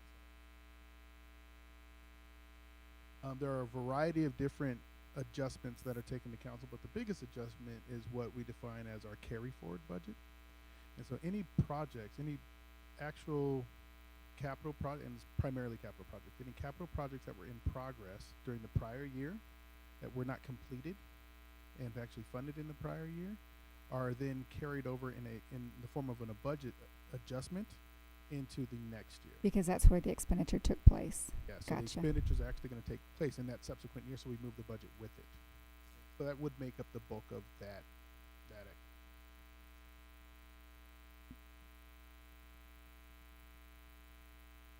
Madam Mayor, Brian Gangler is on the line, and if you'd like an answer to that question about Amethyst, I am familiar with that being a need. I know we put it on the list of priorities. I'm not sure where exactly it's at in the pecking order, but if I might, can I call on Brian Gangler to jump in and address the prioritization of Amethyst Road? I'm sorry, Bear Valley Road from Amethyst to 395. You're on. I'm sorry, this is Brian Gangler. I had trouble understanding the question.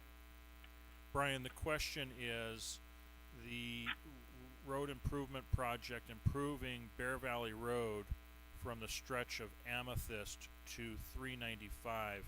I know we've done a lot of maintenance out there, and I think Doug Matthews is aware of that. I know we've done a lot of crack sealing out there to try to keep that road together. But can you share with us the plan for that improvement? When's it going to occur?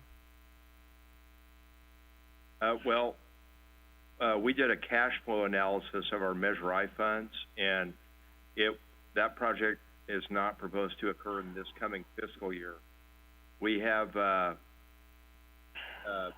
carryover projects to rehabilitate the pavement on Industrial Boulevard and also on Silica Road between Industrial and Hesperia Road. Those projects are coming first. We also just awarded a contract on rehabilitating 3rd Avenue, and so that project is going to be starting soon. And so there are constraints in our Measure I revenue. The revenue estimate was originally about $5 million for the whole year, that revenue estimate has been reduced by, to 4.3 million. So there's definitely a cash constraint on what's available for roads. Some of that goes to, road maintenance. Not all of it goes to capital projects. So the, Bear Valley Road project, I believe was, in the year coming after that. I have not prepared the Measure I 5-year plan yet. That will need to be prepared and submitted to SBCTA, and that actually programs out the Measure I funds for the next 5 years. Okay, and just a general question, if I could. So if we let's, for example, we have our list of capital improvement projects. We have our list of roads that need to be maintained, and in what order those repairs and so forth are going to occur. If that gets changed, how is the council then informed that, for example, on the capital improvement projects, how is the council informed that there's been a change in what was originally reported to them as going to happen?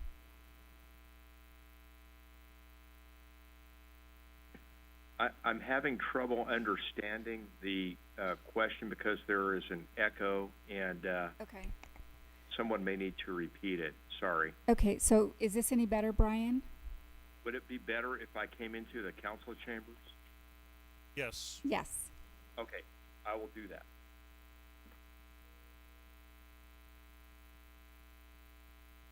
I think we actually had the same echo at the last meeting with my microphone.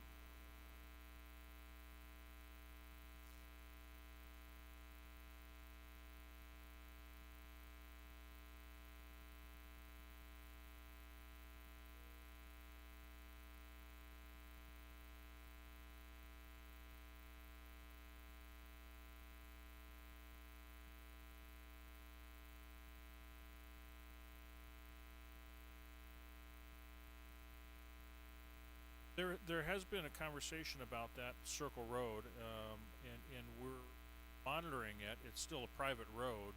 We believe affecting the title out there. There may be eventual property tax sale to where it could eventually come up for property tax sale, but it's still in status of being privately owned. Thank you for coming in, Brian. So, I don't know if I'm going to phrase this question just right, but just going back to the example that I gave earlier about Bear Valley Road, and having been sitting in the audience at the time, and there were a number of audience members that would come up and talk about the state of Bear Valley Road west of Amethyst, that it was like a washboard. And I remember hearing a presentation at the time or a statement at the time that was due for work. I don't know if it was maintenance or it was on a list of projects to be done, but that it was to be done the following year, and this is years later, and it's not done, and now it sounds like that work is further down the pike. So how is the council informed when you have a list that is changing, maybe because of cash flow? Because we're representing to our constituency when work is going to be done, and then when it's not done, we're going to get the flat for it. And we don't know how to answer those questions. So that would actually be in the 5-year Measure I plan. It has the projects programmed out for the next 5 years. Several years ago, we had taken a priority list of roads to our city council, but I can't remember how far back. It may have been 3 or 4 years ago. But it has to be evaluated every year because sometimes projects change in priority. One example is 3rd Avenue was advanced forward. It was becoming more of a maintenance issue and a concern. And so that project actually was moved forward earlier in time.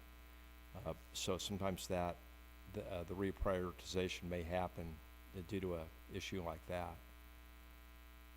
Is there some way without it becoming a tedious effort where if the council is apprised of something a certain way, and then there's some change for whatever reason, that we at least have access to that information, because it does affect how we deal with our community.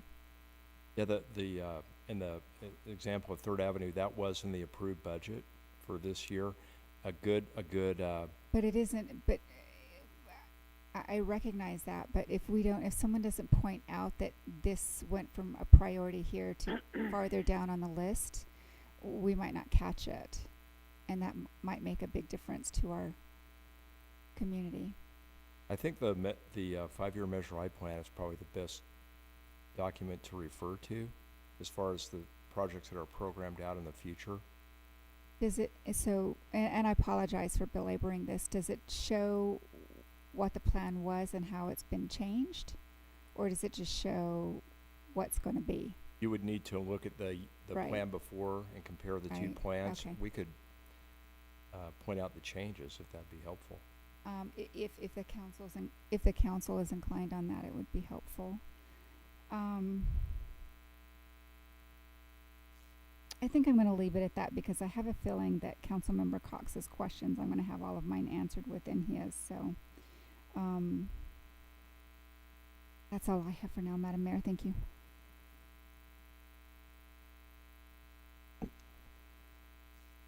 Yes. I'm going to spin it a little different, because I know we have audience members that are new here, and a lot of the time we speak as if we know everything, and I'm going to let you know firsthand. We had a presentation that lasted about an hour and 40 minutes, went way over my head, and it's not because I'm uneducated. I'm going to tell you I'm working on my doctorate degree, so has nothing to do with that.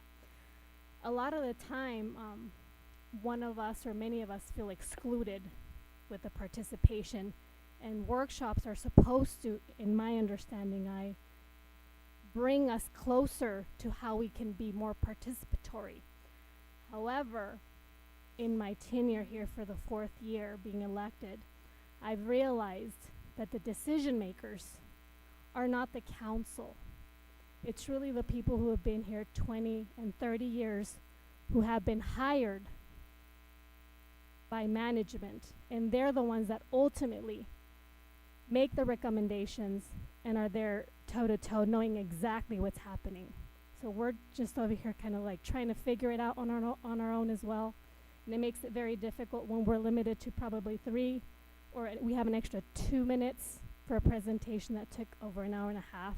So don't be thinking that we know it all, because we don't.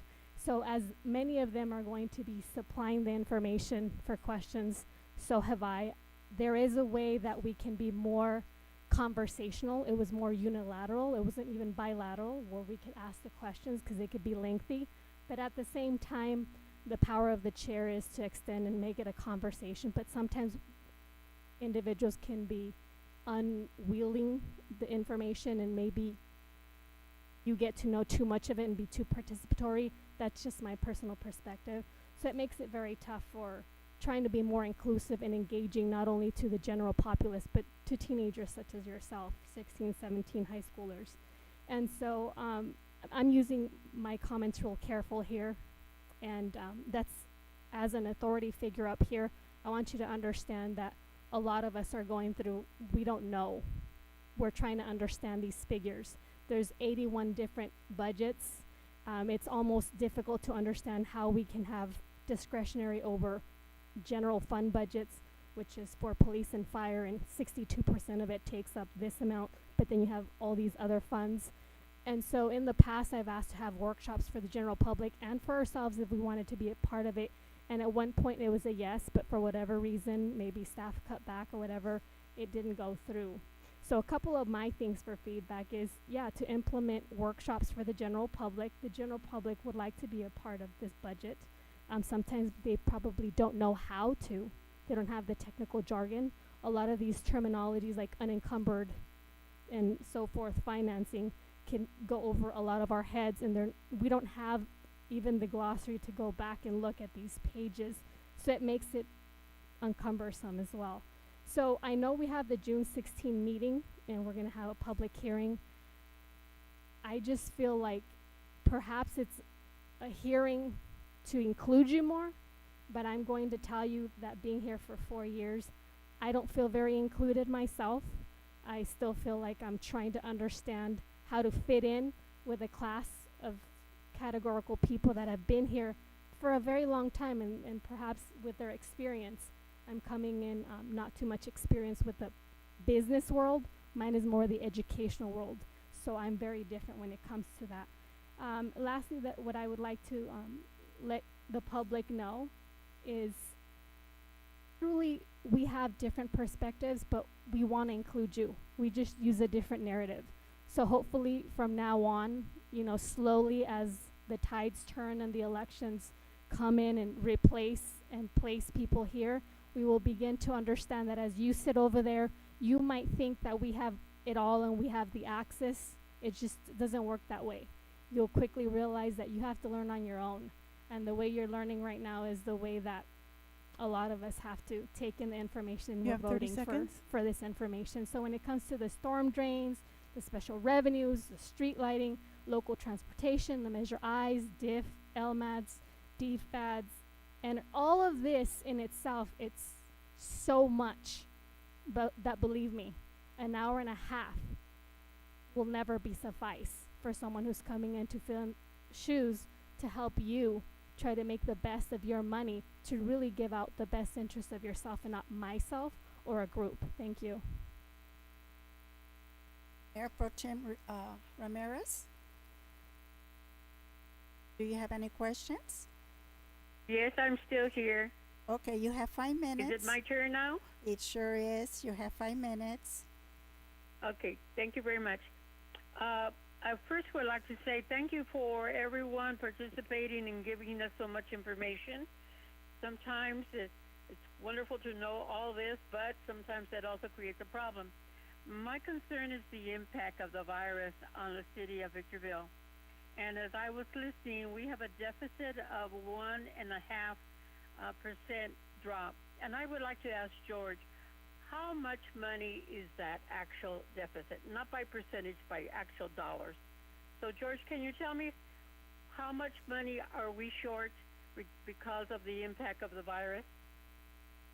Yes, Madam Mayor, City Council, if I may go ahead and answer that question. Can you speak a little louder, please? Can you hear me now? Is that better? Is that better?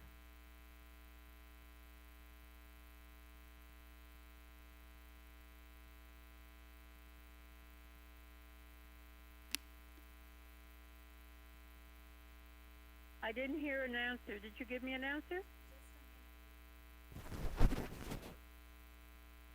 Oh, okay.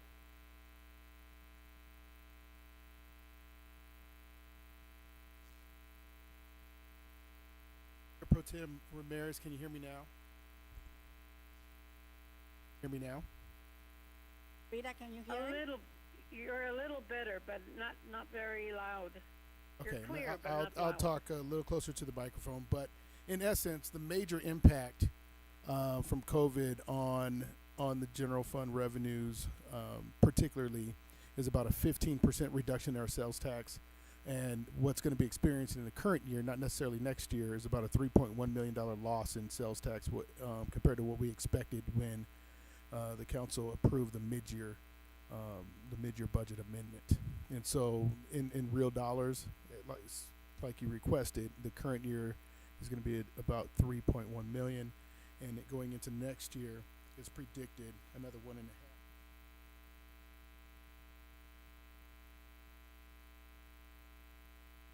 Well, the reason I asked that question, George, was that on the first page when it says revenues and the total is $224.8 million, the expenditures turns out to be $229.5 million. So we're starting with a budget that's going to be already in the red, almost $5 million.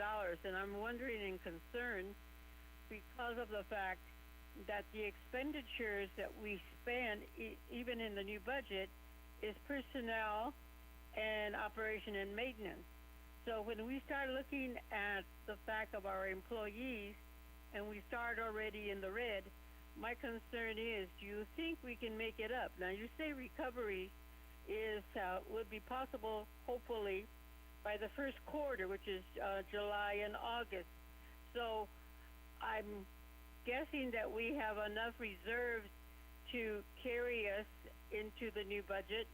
Hopefully, our debt won't drag us down, and that we won't have to either furlough or lay off anyone, because we're starting with a budget that's almost $5 million short.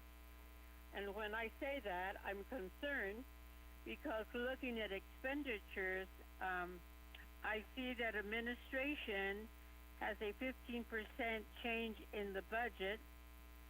The administrative services is 11%, and when you total the amount for 2021, administration is going to be spending $13 million in terms of expenditures.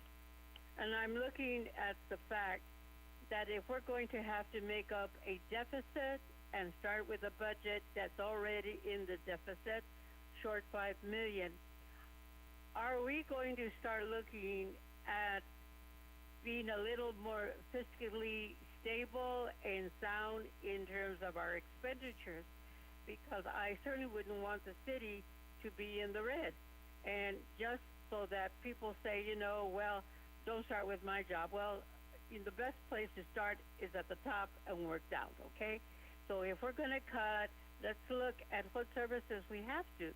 So I'm concerned over the money. And as I went through the budget and I earmarked things that caught my eye, then it came to my memory that we have been talking about public safety plan. And if everybody remembers, I did not vote for it, and I did not vote no, and I said it should be tabled. And the reason why was because it meant hiring 52 additional employees. And that, I said, we should not do until we have the money. Well, I looked at the budget for next year in regards to that, and my question to our city manager and to George as well is, in the new budget, have you already included the possibility of hiring those 52 people? Because 30 of them belong to the police. The rest are, I think code enforcement was 6. The fire department might have been 9. And there was one more, code enforcement, animal control, I think was also 6. But it totals up to 52 new employees. And looking at the budget, You have 30 seconds. I'm wondering, have you included this possibility that we might approve it and that we will hire 52? Is it already included for the budget of 2021? I can answer that real quick, and Keith would like to probably add on to that, because I think we're mixing presentations a bit. The presentation Excuse me, I don't hear an answer. Can you hear me now? Can you hear me? No, I cannot hear you. My question is, have you already included it in the 2021 budget if we approve the public safety plan that was put forth in the last city council meeting?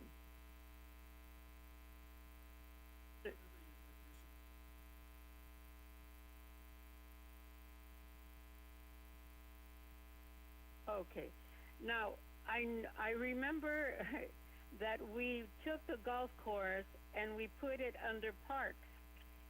And I'm wondering how much money has the golf Your time course is up. actually brought in, because in the budget it shows for this next year that it's less than what it was this year. So, yes, I'm over my time? Okay, can I just mention two things that I would like to just to say? I did not see in projects the library nor downtown, and I would like an answer to that. Well, you know, sometime, some other time, but that's it. Those are questions that I'm concerned about. Thank you. Okay, thank you. I will. Thank you. Madam Mayor and members of the council, Rita, can you hear me? This is Keith Metzler. Rita, can you hear me? No, no, you're muffled. You're in an echo.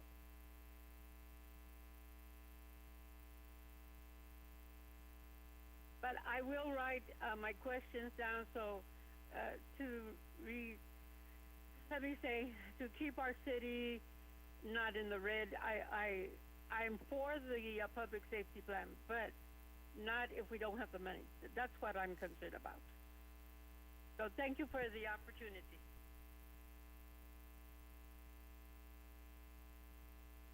Nice.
thank you for your clarification. It does make me feel better, that, you know, we're trying to do the very, very best to I didn't pay your bills, I mean, my concern. And so I thank you for the clarification. Thank you, Rita. But if you have anything else you wanna put in?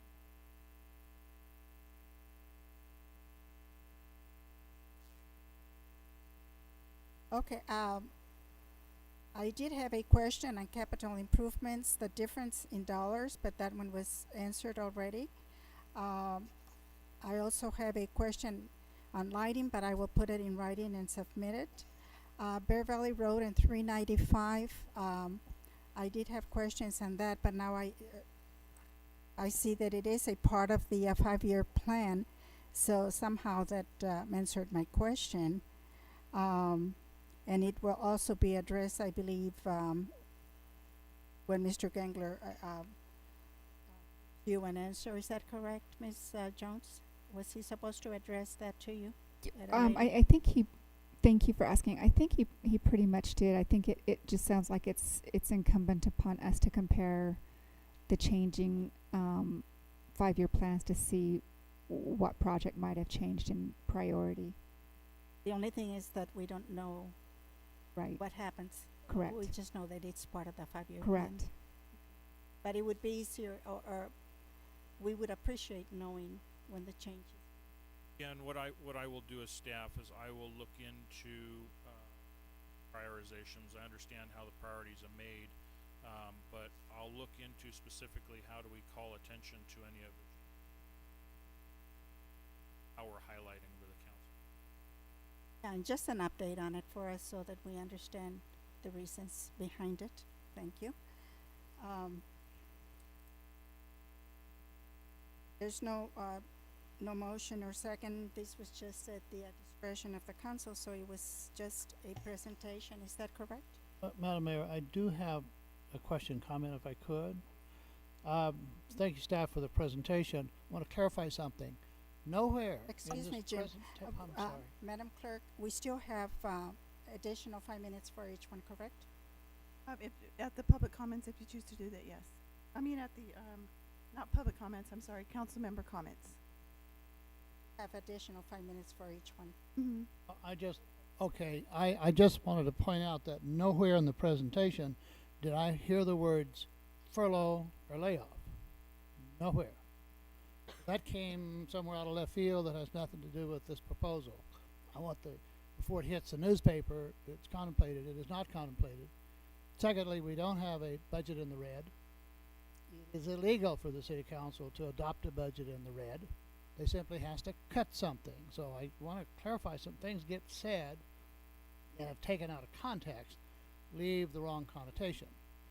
So on property taxes, I have paid my property tax bills, and every one of them were more than the property taxes last year. And the information that I have seen is property tax income is expected to be up this year, but down next year. You won't know until we get into November of next year whether that's true or not. So we have a long time. Same way with sales tax. We know it's going to be down.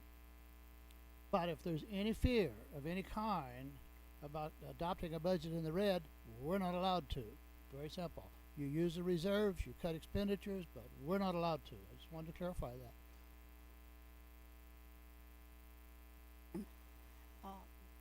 Yeah, and thank you for saying that, Member Cox, because if we look at that slide, Dr. Ramirez was referring to the 4-point-some-odd million in the unencumbered fund balance. Right, oh, there, back one. It's the unencumbered fund balance of $4.7 million.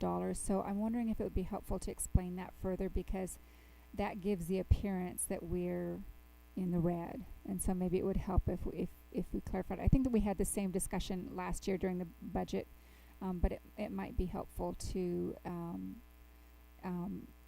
bring it to the fore again. Yes, I can do that. Madam Mayor, members of the council, that's page number If you don't mind, would you come back here where Sure, everyone can hear yes. you really plainly so that there's no questions after you give your presentation? I'm sorry to interrupt, but communications problem.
Did I surprise you?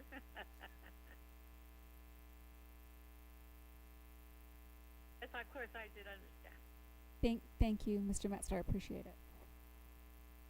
That's all I have, Madam Mayor. Okay, Ms. Gomez?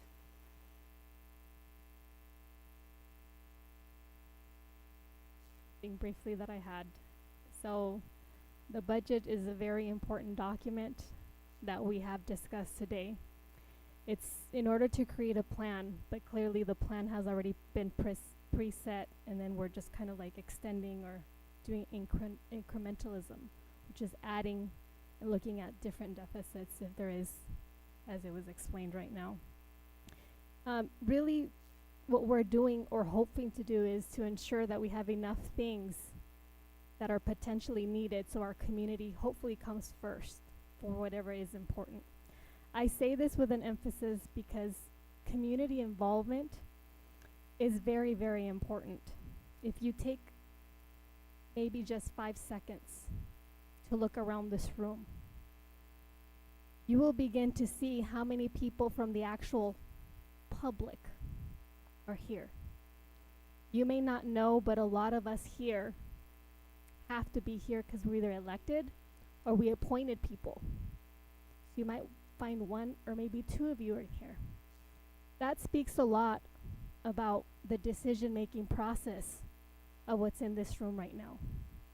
About 125,000 people versus a couple here that were either elected or appointed. Please consider that when you look and you come into this room. It's very important.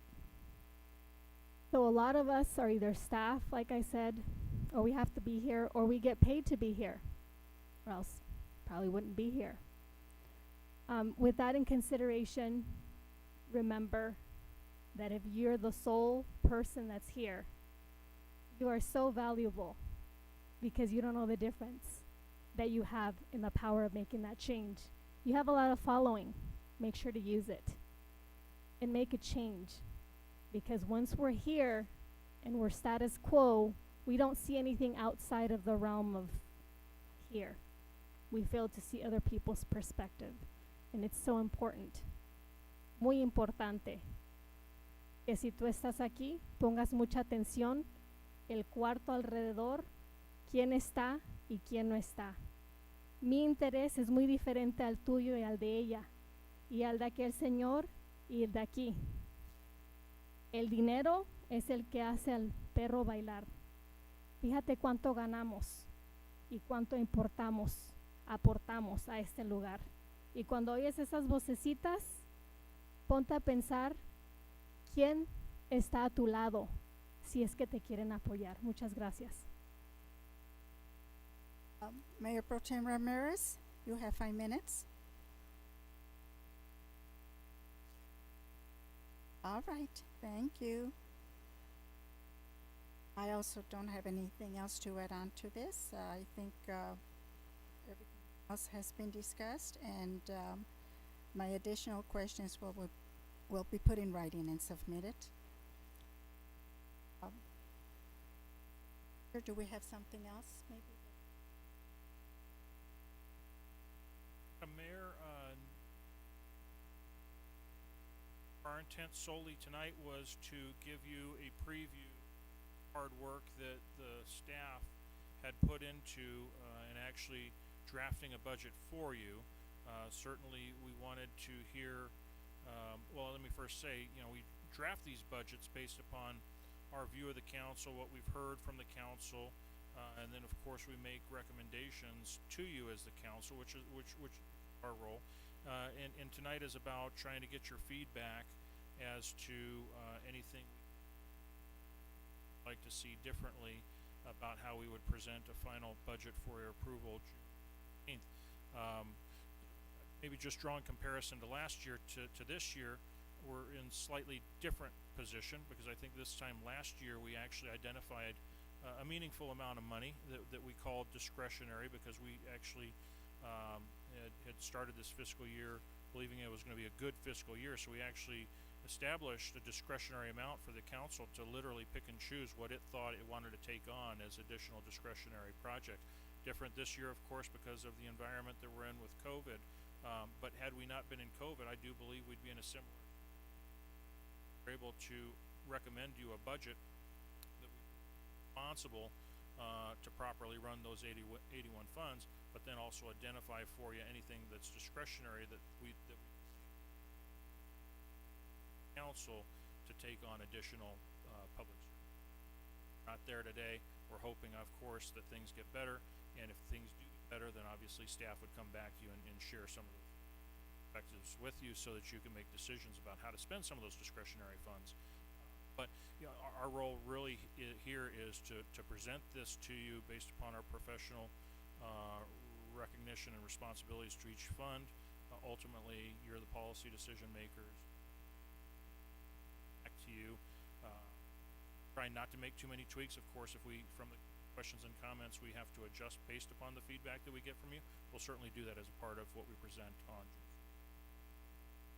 One thing I will add, I do have a concern with the sales tax portion of the revenue, because since I deal with this through my business, I know a lot of the small businesses did not even file their sales tax reports because they were given till July the 15th. However, they have already gone out of business, and they are not going to be paying their sales tax. So that's another, and I'm sure you have already considered that. But just for information, there's a lot of small businesses that are not there anymore, and they are not going to pay. That was for the first quarter of the year. So, anyhow, sad news, but that's the way it is right now. Okay, I believe we don't have anything else before this council, so we will adjourn this